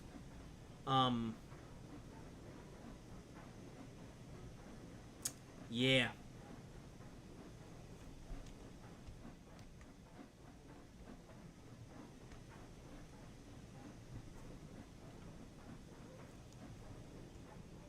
Okay, we're at Clayton up past the loop, a little bit behind schedule. Where's this other train?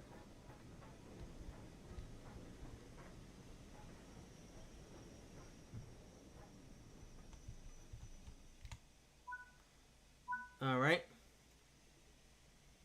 Oh, I can go straight to Peterborough once the light turns. Oh, hello. Hello, the one. Look at that.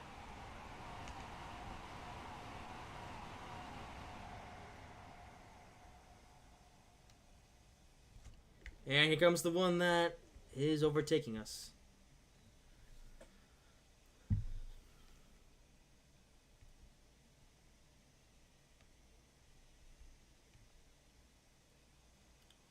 Oh, I gotta put the cylinder cogs open. Whoops. Oh well.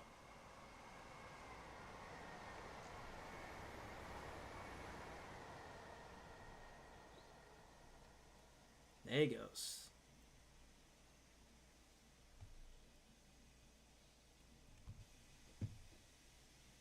Yeah, where is the, Oh, it's over here. Yeah, Halloween theme route would be cool. I actually really like the Count of Monster Disco route that they did all those years ago. Yeah, I think it'd be pretty cool if they did another Halloween route for Trains and Worlds. Actually, even a remake of the Count of Monster Disco for Trains and Worlds would be cool.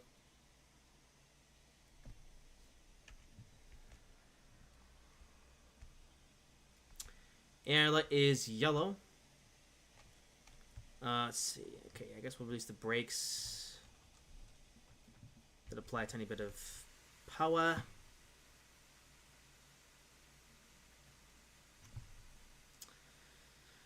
Sure, it takes these brakes a while to release. Wow. And these are air brakes as well, which are supposed to be like more modern.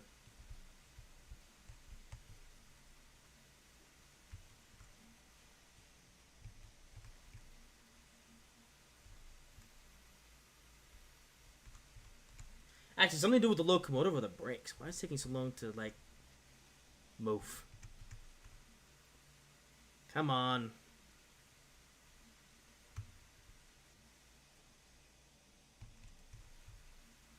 Yeah, what's up with the brakes? Come on. Can they close the cylinder cocks? Actually, I guess I'll do this. Oh, I think I was supposed to do something with that. There we go. I guess I had to close the, or open the large ejector. Okay.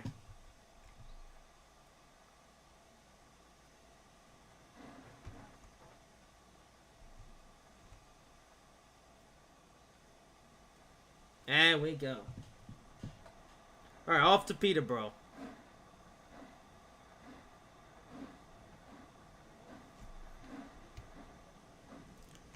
We're also in an incline, so... Actually, what happens if I do this?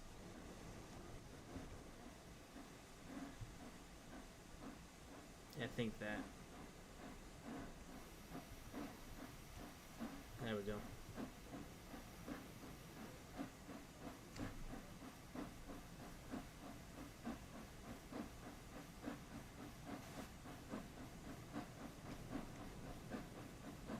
Alright, off to Peterborough.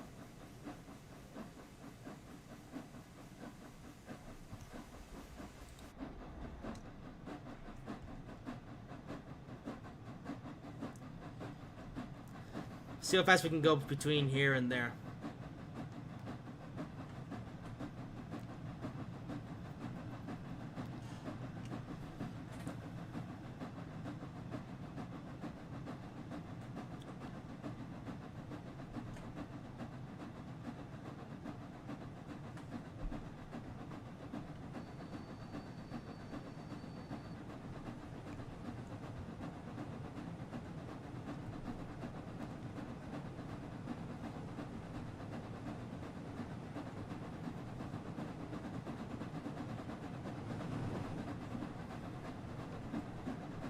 Alright, power. Okay, come on, let's get through this thing. There we go. Alright, there we go. 145. I'm just leaving on that all the way till we get to Peterborough. Alright, come on, Flying Scotsman. Second run. See if you can do any better this time. Okay, we do have a downhill, so it should aid us a little bit in terms of acceleration. But this thing takes longer to, although I say that, I think the reason why it's taking so long to accelerate is because we have such a huge train. Alright, Roger Night Jet would be great. Oh, what the? Oh, as we get swallowed up by a bridge. Yeah. You know, the other night I actually did my own version of the railjet where I took the BR-182, or the DB-182 Taurus, and I coupled it up to the IC coach, which the 101 normally pulls. And I drove that on the Castle Wurzburg line. That was pretty fun at first, actually, but, you know, then it got kind of boring, because, Castle Wurzburg is just kind of a boring route to drive on.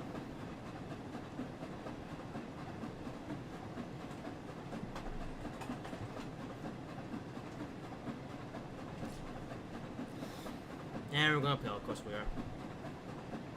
One other thing I've noticed about the Flying Scotsman, though, is that the boiler pressure, it doesn't go down a lot like the Jubilee does. Like this engine does a better job at maintaining boiler pressure, which makes it a bit easier to drive than the Jubilee.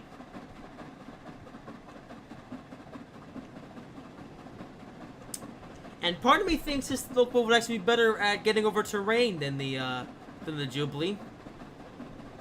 Unfortunately, I guess we won't be able to do that for this service because we have all this weight to pull.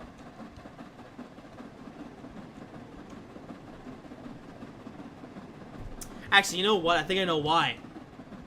It's because the Flying Scotsman is such a famous locomotive that they figured, you know, let's add more coaches so we can sell more tickets.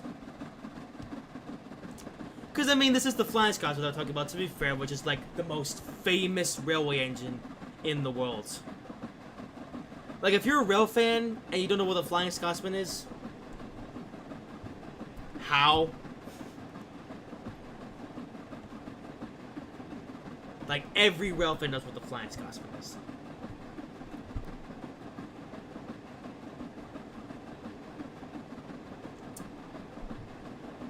Right, so, according to the, timetable, we actually have 40 minutes to get to, Peterborough. Although we also have 35 miles to get there, so come on. It won't take that long. Will it? I guess we'll see.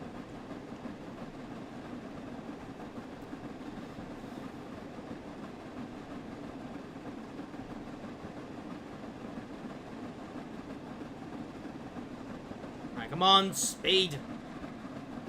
Speed and power. But that being said, yeah, I would absolutely love a railjet in train sim mode. Like, you know, the 182 Taurus, or I guess the Taurus locomotive in general, over in Germany or Europe, actually, is actually my favorite singular locomotive that runs in that part of the world, just because of, you know, how fast it is. And actually, yeah, the Taurus actually holds record of the fastest locomotive in the world. And it's a shame we can't really experience that in Train Sim World without, like, you know, going to the free mode, doing some stuff with it. But I would absolutely love a railjet service. Here's a question. What do you prefer, M7 from Trains World or Trains 2? That one's no contest though. Absolutely M7 from Train Sim World. The Trains M7. It's old. The problem is with the M7 over in Trains is that it's a very old model that dates back to 2009, and it just hasn't aged that well when you compare it to like how good the Trains models are, even in like the newer games, how they are these days. Like, yeah, like the M7 model in Trains, it's just old. It just hasn't aged very well. Now, I'll say this. For 2009 standards, when the M7 was brand new to Trains, it's pretty good, actually. Like, it's good for 2009 tests, but for 2023 standards, it kind of sucks. Yeah. Whereas compared to the Train to World version, where the original Long Island Railroad version came out in 2018, and you know, like even the Long Island Railroad M7 as it was back in 2018, that one is miles better than the Train's version. And then the M7 got even better when they released it for the Harlem Line route. So it's just kind of like comparing an M7 from 2009 to an M7 from late 2010s, early 2020s.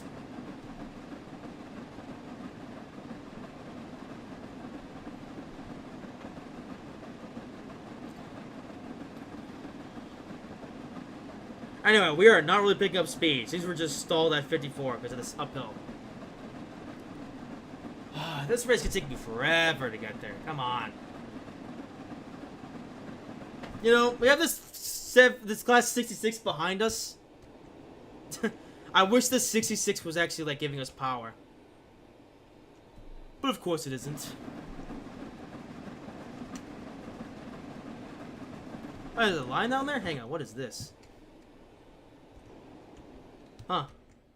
With a railway line here. I wonder what line that is.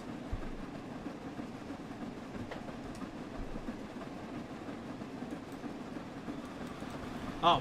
Train! Another 5-car Azuma. Yeah, he gets to go 125. Meanwhile, it's going slow because they have all this weight to pull.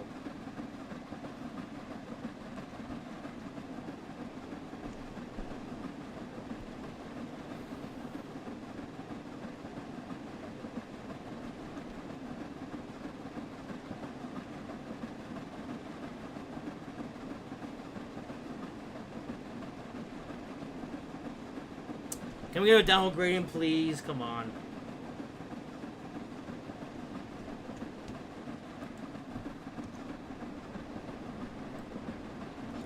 Oh. That's the injector. The lighter's fully open. That's interesting. Let's see. There was a video called the Toronto S-Spawn that had the BR-190 Vectron Go Transit on them, which looked odd. Yeah. What was that? A Vectron and Go Transit? No, that is cursed.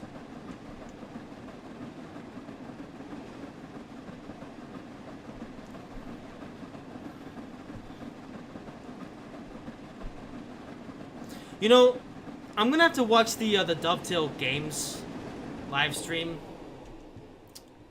The Dovetail live stream. I think because they also drove the Flying Scotsman in that. I'm curious to know how they were able to, if they were able to get it to go fast. Because I just can't. There's a long tunnel. Oh, I have a cab light in here. Oh, that's cool. Oh, it's on by default. Oh.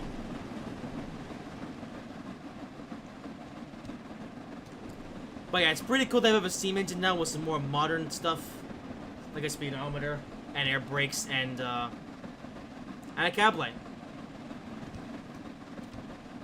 Makes the thing a bit easier to drive than the Jubilee. And yet another Azuma train. Is that realistic? Did they actually have that many Azumas running on this line? Oh, that was like a long-distance express or... Well, wait, no. I say it's a long-distance express. It doesn't just run from London to Edinburgh, obviously. But still a lot. Here we go, finally, a downhill gradient. Come on.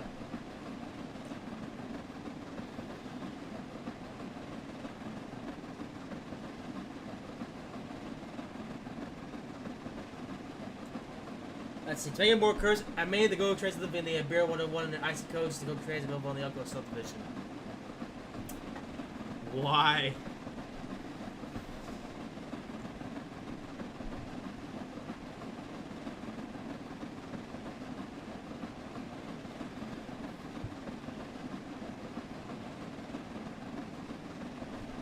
Hey, look, it's been 125. Or, oh, it's only 25. This is the. Oh. Never mind.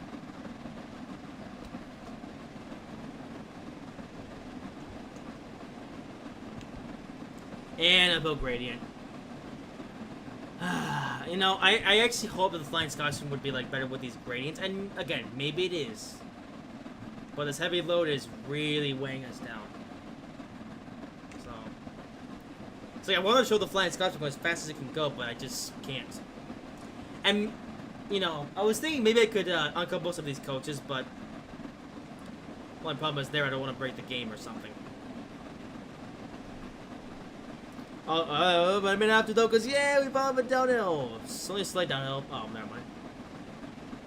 We're about to pass through another station. I believe this is Grantham, I think. I don't know, I've already forgotten.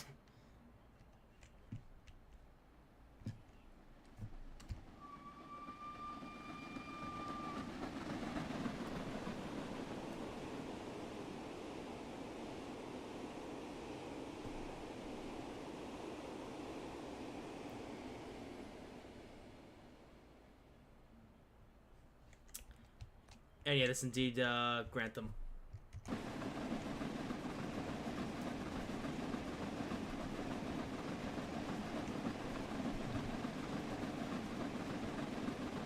And it's courtesy DB logo to go with trains and livery. Indeed it is.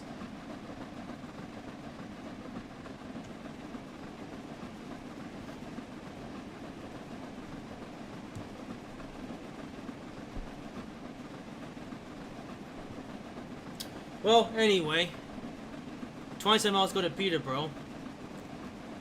The timetable wants us to get there in 27 minutes. I'm not sure if it'll take that long, although it might with just the fact that we haven't really been able to go that fast.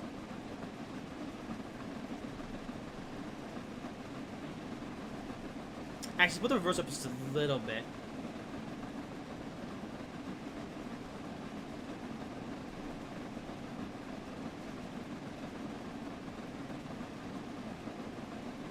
Hmm, 55.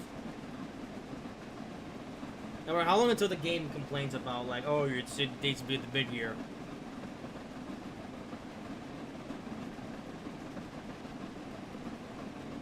Yeah, I'm not going to make any difference, so. This is about 45. Tell you what, Flying Scotsman, driving the Flying Scotsman would be a lot more fun if we could actually go fast. I mean, 60 miles per hour isn't bad, but then you consider the route that we're driving on. Like, this is it's basically a high-speed route. And, we're only able to go half the line speed because heavy train and gradients. Yay.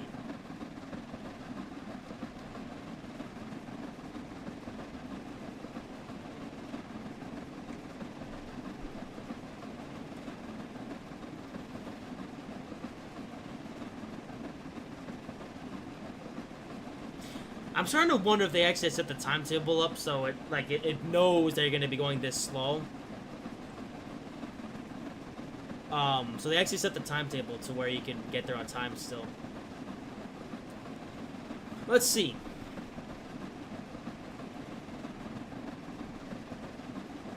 Let's see indeed.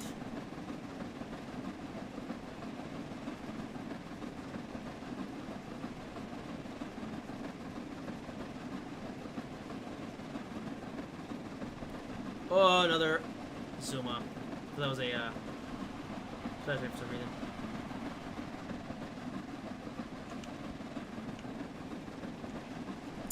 Okay, we're seeing a lot of Azumas though. Like, I am glad we're releasing other trains, but it's a lot of the same trains. I was kind of expecting to see more other stuff, but yeah, well. Need more subways trains to world, indeed. You know what? I'm honestly surprised they haven't done another subway route since the Bakerloo line. And the Bakerloo line, I mean, that one, it's okay, I guess. But you know what I really want in Train Sim World? I want a New York subway route. Like, I think if Dovetail made a, or if some other developer made a New York subway route, that would be very, very popular.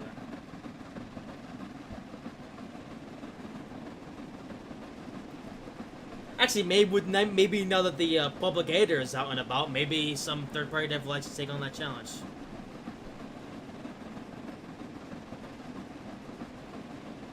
Also, looks like we have a yellow. For some reason.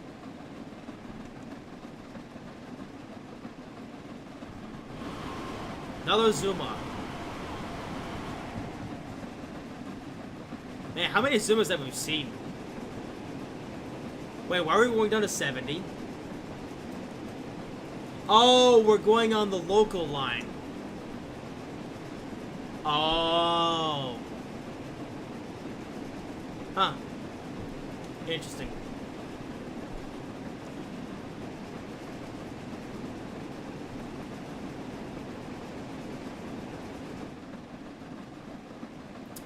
Okay, well, look how this is going down to 70 and then back up to 75, but I'm like, that's gonna matter because we're only doing 55.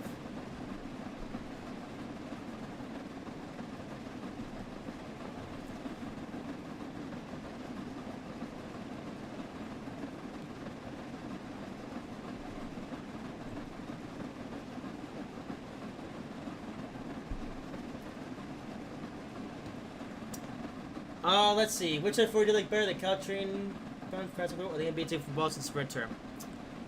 So this is mainly down to location bias. I massively prefer the MBTA F40, just because I actually live nearby the MBTA F40s.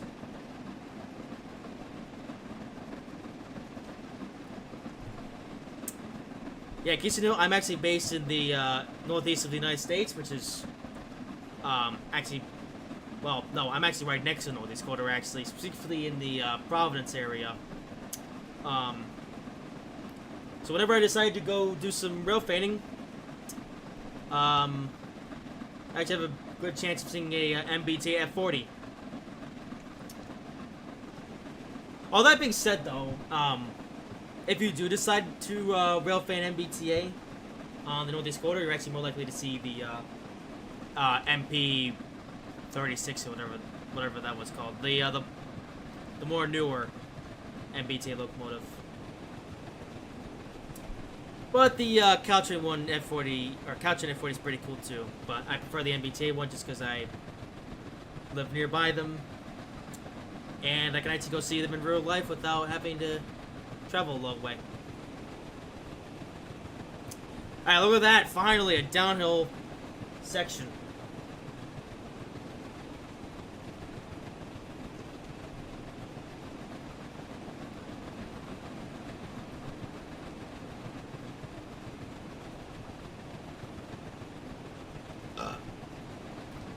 Alright, look at that. Finally, downhill, we're going to get some speed on. Speed and power. Also, they're saying it's going to be a long time until we get to Peterborough. Are you sure about that? Is that just because of the speed that we're going at, or is it going to be like a long red light or something? Hope not. Let's see, which train will look more, Via Rail or Go Transit? I'm not sure. I don't have much of an opinion on either, just because I don't really know that much about them. I don't know, actually. I guess I like Go Transit more because, you know, their trains are more recent than Via Rail. Like, a lot of Via Rail's trains are from a very long time ago. I mean, Via Rail's coaches that date back to the 1940s, although, to be fair, Via Rail has also recently invested in the Siemens Chargers and the Venture coaches, so at least Via Rail is finally getting with the times. But I don't know. I'm not sure if I prefer one over the other yet. I'll have to maybe, you know, either ride them or maybe just, you know, I would like a Via Rail route or a Go Transit out here. Well, any train simulator. You know, Canada is such an underrepresented country in the train sim space, I gotta be honest.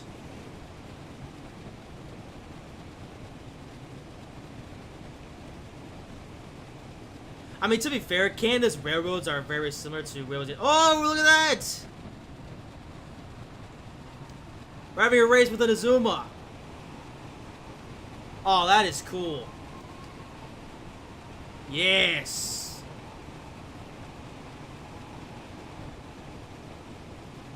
Look at that. That's fun.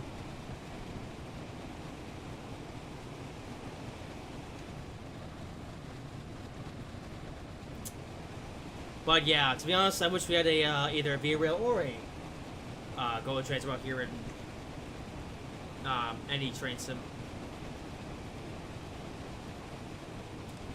And look at that! Now we're getting some speed on. Look at that, downhill. It's really helping us out now.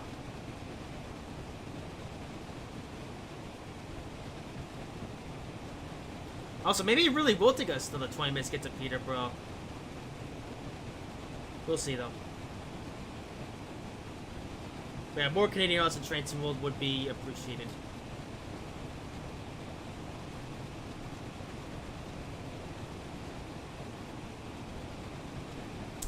Anyway, we are finally getting some speed on thanks to this downhill. See if we can reach 100.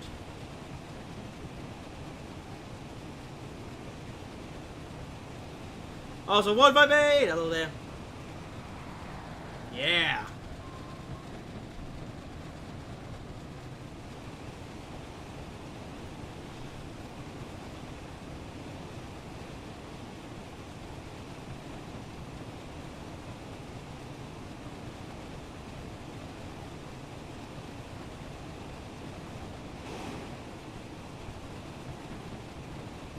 Because we go down 75 for some reason. Oh, it's gonna be 4 strikes all the way to Peterborough. Oh. I wonder if we'll have a race with another southbound Azuma. Alright, there we go, 96. Yes. Finally.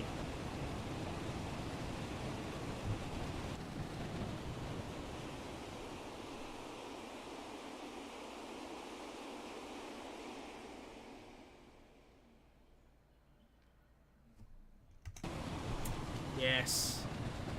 Let's see, which Spirit Steam logo? Definitely the Jubilee. I'm not really all that interested in the standing here, the 8F, just because, yeah, that's more of a freight engine. Not really used on passengers. I'm just more of a passenger person. So yeah, definitely prefer the Jubilee over the standing here. Alright, 100 miles per hour! Finally! Yes! Finally!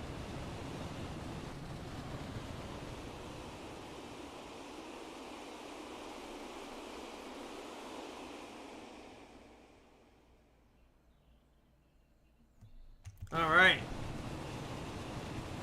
Well, let's see how much faster this thing can go.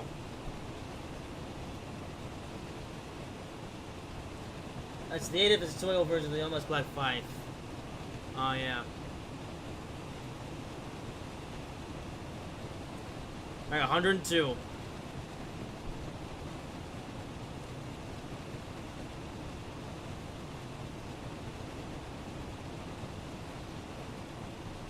Oh, another Zuma going northbound.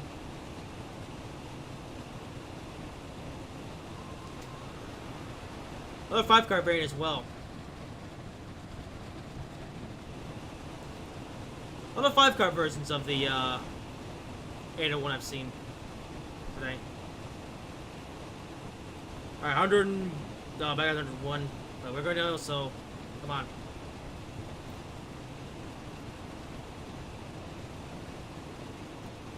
Speed.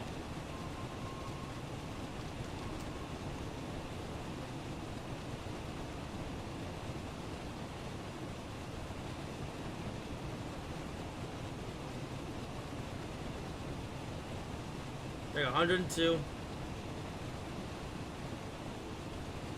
I think we are gonna get to Peterborough before the time limit. Only 11 miles to go. We are absolutely flying. 103.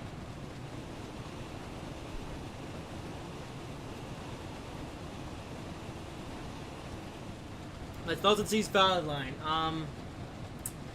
Yeah, as I mentioned before, I just don't really care about it. I drove it once, and it just wasn't interesting enough for me to drive it a second time.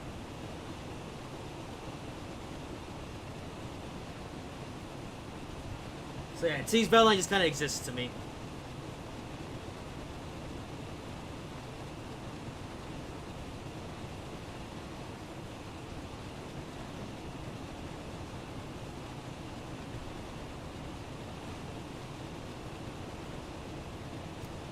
Okay, this grade is really starting to help us out now. Okay, not really, but you know, it's definitely helping us go faster than we would otherwise if we were going either flat or uphill.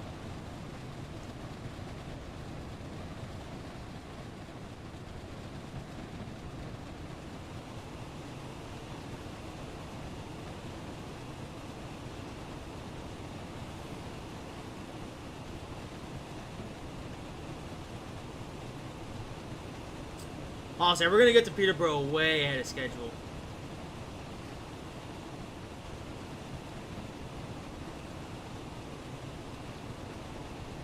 So yeah, we'll get to Peterborough, check out that place, and then that'll be the end of the live stream. Let's see, Dresden to Kimmets. I've driven that one a couple times as well, and that one, it's interesting. It's very mountainous. It's one of the more mountainy routes of the German ones that we have. So it's quite long as well, 50 miles, making it longer than most routes we have here in Trains and Worlds. And I like the 6112 diesel or 612 diesel multiple unit. But overall, it's another one I don't really care for all that much. I mainly have it installed just so I have the 612, because that layers onto a number of other German routes.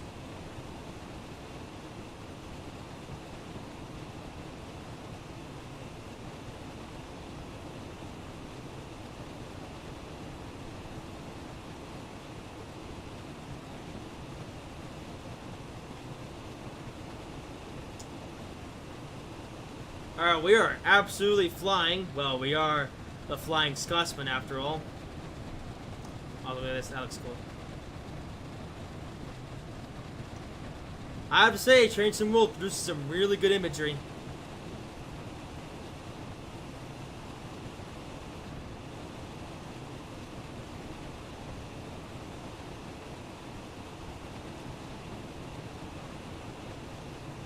That's interesting. 2.4 miles scale to 125.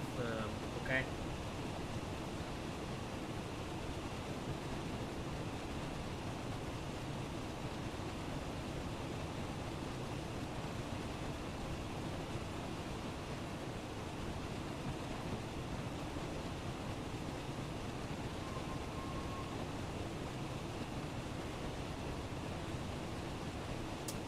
Alright, almost there. Let's see, I made Toronto Rocket and there's our Beer World Class Photo and the 101 British Multi Unit. Oh yeah. I've driven that one a couple times. Yeah, I drove on the Tees Valley line and the I drove that once on the Tees Valley line. I've driven a couple times on the West Cornwall Local. It's an interesting unit in the way that it shifts gears like a car does. Another Azuma. Oh, it's been 75. Okay, yeah, I'm gonna start. I think I'm gonna start slowing down here because I don't know how long we have until the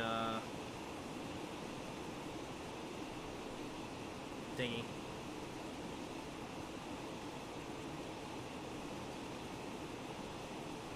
Are we gonna change tracks?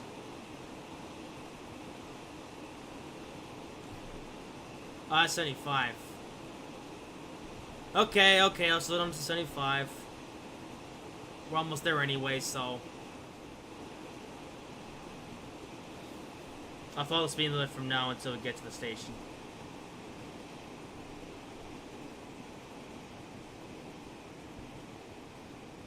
Oh, we have a red coming up. Okay, slam on the brakes.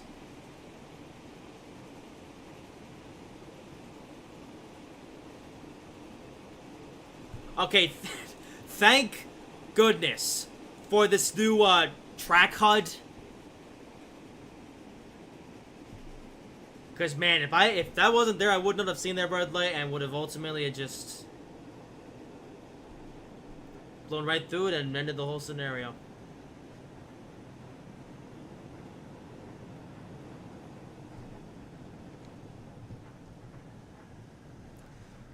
Although another red light, really?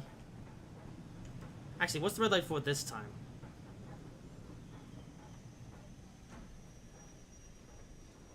Okay, I didn't want to come to a complete stop, but okay, whatever. Are we clear? What is going on? Wait, there's a, is there a train on my track? Yeah, this guy. He's on my line. What are we waiting for? That's in the LGV Mediterranean. I looked at it first because it was a TGV route, and you know I was happy that the TGV duplex was finally in Train Sim World. The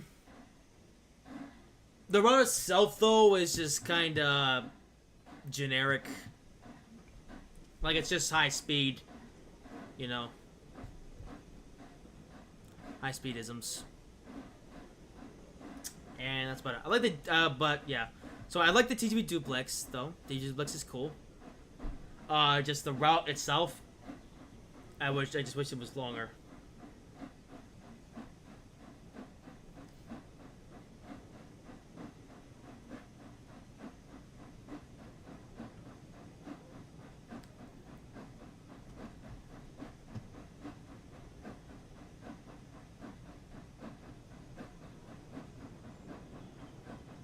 Okay, I'm gonna pull up to the light, and then I'm just gonna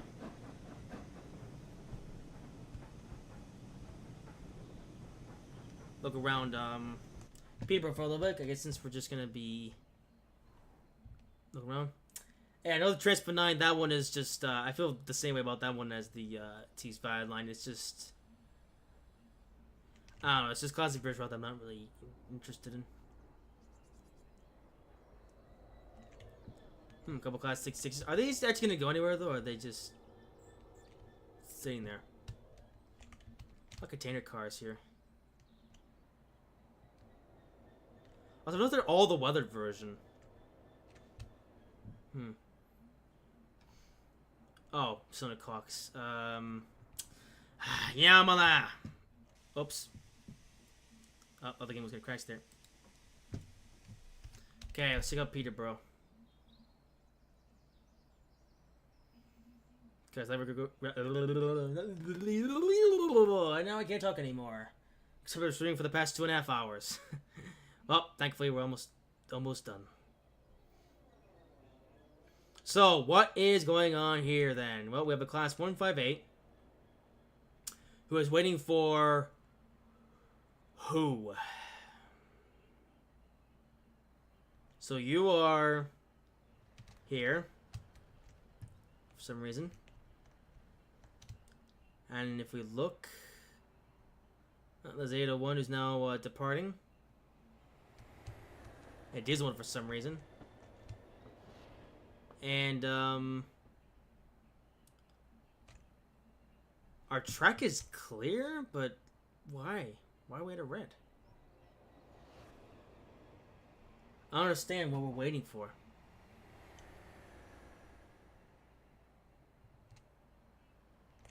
Unless this guy is just broken. But he's at a red as well. No idea what's going on. Well, guess we'll watch the Azuma go by. And hopefully we'll be able to pull up the Peterborough eventually. Yeah, I guess we were doing all that speeding for nothing. Because guess what? We still have to wait a little bit to pull in the station because there's a bit of a traffic jam or the light's broken. I don't know. Yeah, is this supposed to happen, by the way, or is the game just broke? Yeah, because this guy's stuck at a red light. And I have no idea what's going on. I don't know. Let's see, which town more? Let's see, the Kolnaken or Rapid Transit, Navik or Dresden. Um, Well, the Kolnaken and Navik or Dresden ones are pretty much the same. The only real difference there is that there's, one has 4 coaches and the other is 3. I haven't driven the Rapid Transit one enough to really give a proper opinion on that one. But that was also pretty much just the same.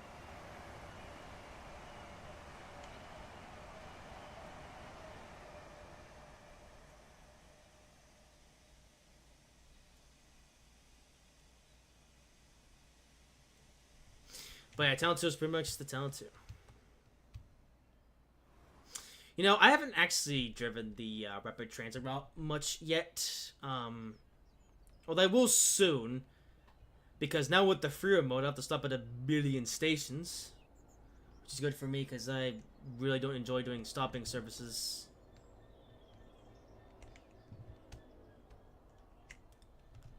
Yeah, okay, so there's... I think I'm actually just gonna go up station and see what happens. Because, doesn't look like anything's going on, and we're supposed to get here in like 3 minutes, and we're still a mile or 2 miles away. Oh, finally!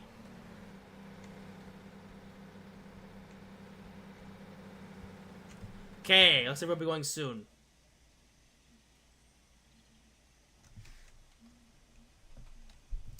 And there we have it.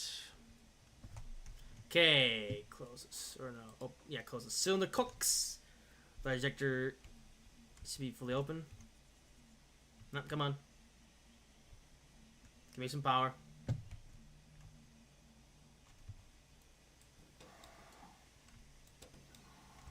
There we go. Power!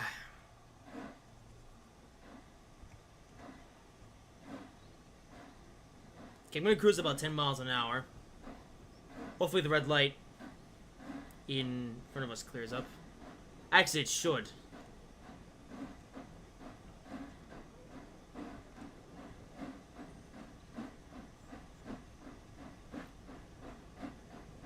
I had the reverser set at 45. And locomotive bike started fine at that.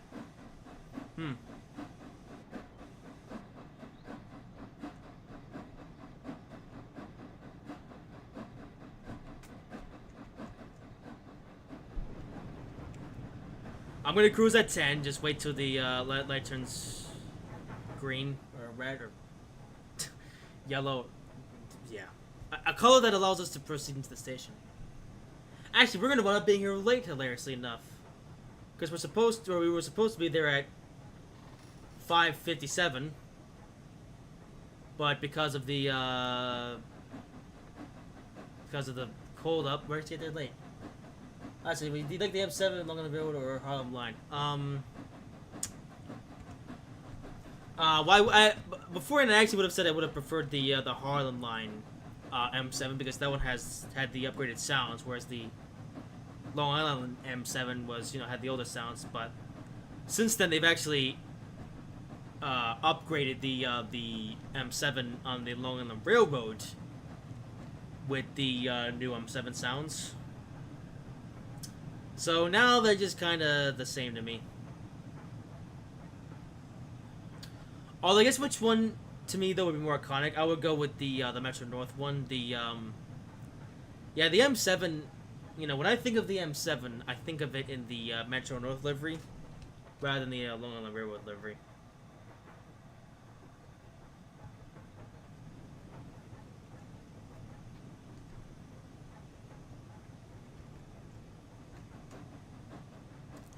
Okay, really, game? You wanted me to get there at 17. 17:57. Well, guess what? We're already late.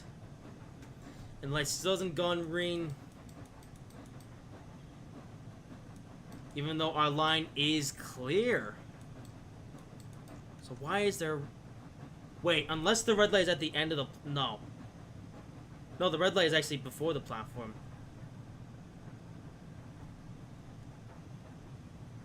And yeah, we're supposed to be pulling up there. Wait, can I proceed through? Nope. Okay. So I gotta pull up and stop.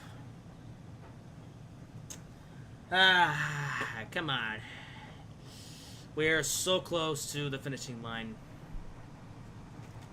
Oh, is it because of you? I was talking about Azuma. He just crept up on me.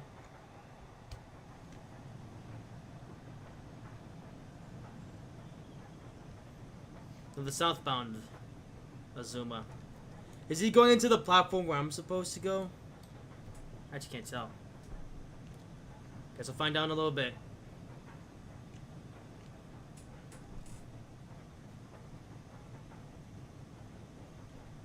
Meanwhile, my light is not turning yellow. Oh yeah, more go transitisms.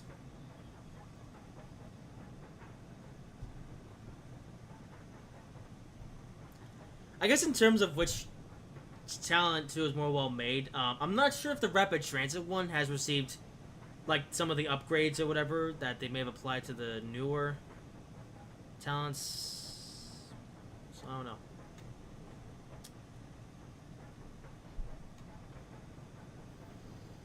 I gotta drive that one in my spare time though and just find out what's up.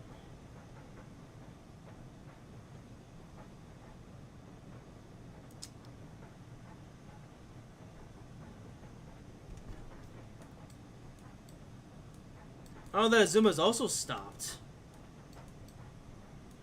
What is going on in Peterborough? Is the dispatcher having a beer or something?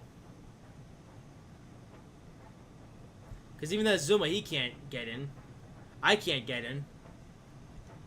There is a 158 who is in here, but there's 2 of the platforms that are currently open, so I don't know what's going on.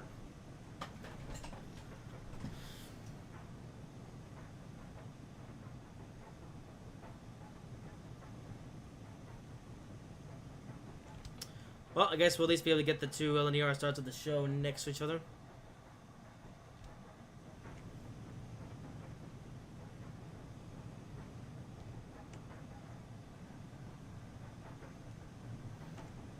Let's see, I think the lights come, so I'm going to apply a bit of brake.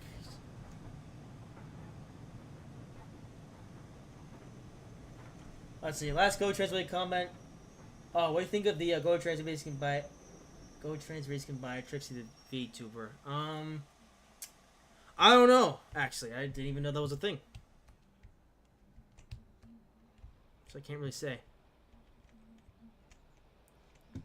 Alright, what's up with Peter, bro? Come on. Why can't we pull up to the station? I mean, my line is now clear. Well, there's a 158 here now.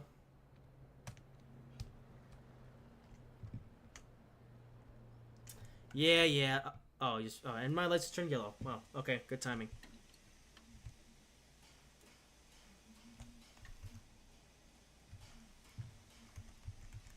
All right, but the power. Come on.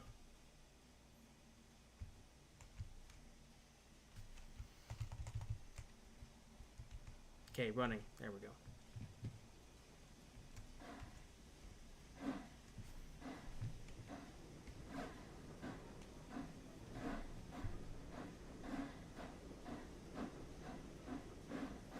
Alright, nearly there.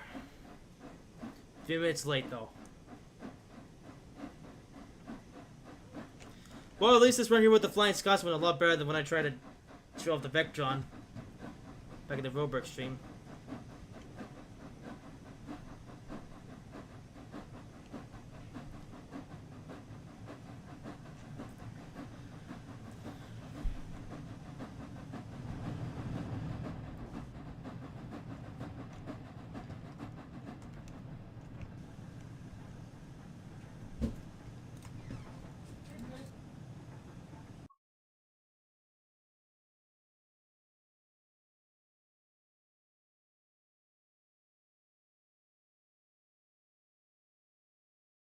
Wow, it's actually so late that my dinner just arrived. Okay, guess I'll be waiting a little bit. Before I get to Peterborough. Not too long though, don't worry.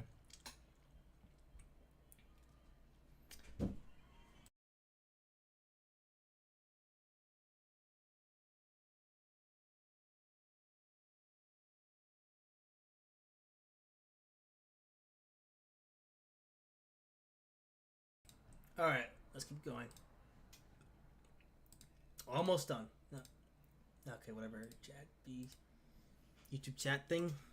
Be stupid. Anyway, let's see. Which route do you like more? East Coast Mainline. Oh wait, no, East Coast Way, or the London Commuter? Definitely London Commuter. That was no question. Yeah, London Commuter. That's a very fun route to drive on because you know it's rush hour, so you have a million different trains to see. Yeah, it's like the East Coast Way. No, East Coast Way. London Commuter is more my route because just because it's how much there's to see. But East Coast Way isn't half bad either. I do like that one as well.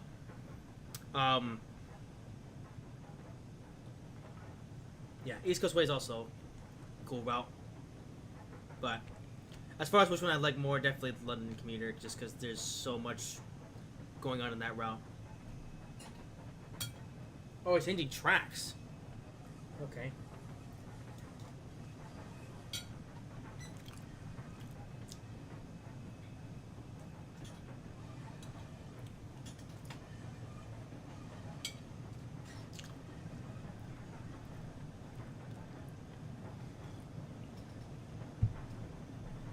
A few Class 66s. I already see the Tornado Train Mold 4. That one might actually happen someday. I'm not sure if the tornado ran on the East Coast Mainline. No, it did. Didn't I? I don't know. But yeah, we have the East Coast Mainline now, so... Yeah, I think they could make the tornado for this route. So... And we have Flying Scotsman as well, so tornado could happen someday. Maybe it's even already in development as we speak. I don't actually know that, by the way. I'm just guessing, just based on what add-ons, those would make. Oh, great! I love how the southern marker is right before the signal. Oh, you're then back where we started at Peterborough. I think the brakes a little bit too much there. Don't stop yet. Come on. There we go. Oh, Class 700 arriving. Yeah.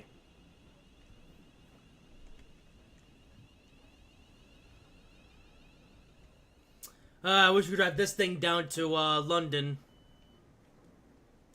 But nope, we're not quite there yet. Yeah, pretty much that's not much to see, so I think we'll just get done with this service, and then that'll be it.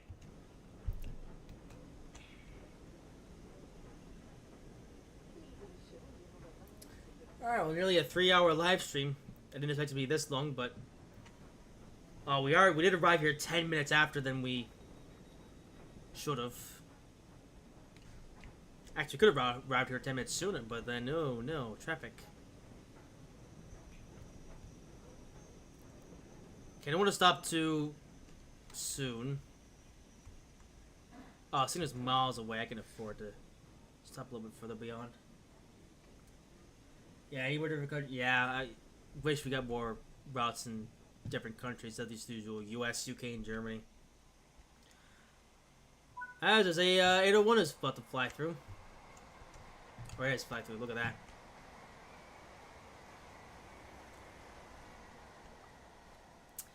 And speaking of which, he's going down to London, which we can't go to because sausages. Well, there we go then. That is the East Coast Mainline in Train Sim World 4. Overall, at least in my opinion, this is the best route of the 3 of the Train Sim World 4 route packages. Yeah, or routes in general. Yeah, Verburg line is just... as we're Okay, it's the end of the scenario. Oh, we gotta go medal for that one. Wait, despite all that speeding, we got a gold medal for this one? Oh. Cool, I guess. But yeah, that is the East Coast Mainline here in Train Sim World. Train Sim World 4. But yeah, this route is definitely the the best of the three. At least in my opinion, because like I said, Roeburg Line is just kind of boring, and Antovide Line is very boring. This route isn't the best one either, but at least we get to drive speedy trains and everything. So yeah, overall, East Coast Mainline, at least in my opinion, is the best route in the Train Sim World 4 base package. Well, as this guy's now pulling in, that is going to do it then for this live stream. As case we get back on the station. So in terms of when the next live stream will be, well, this is... Oh, other train's leaving. Alright, well, this is kind of it. Yeah, we've now taken a look at all of the 3 base routes here in Train Sim World 4, plus the editor and the freedom mode. So as for when the next Train Sim World 4 live stream will be, I'm not sure yet. I'm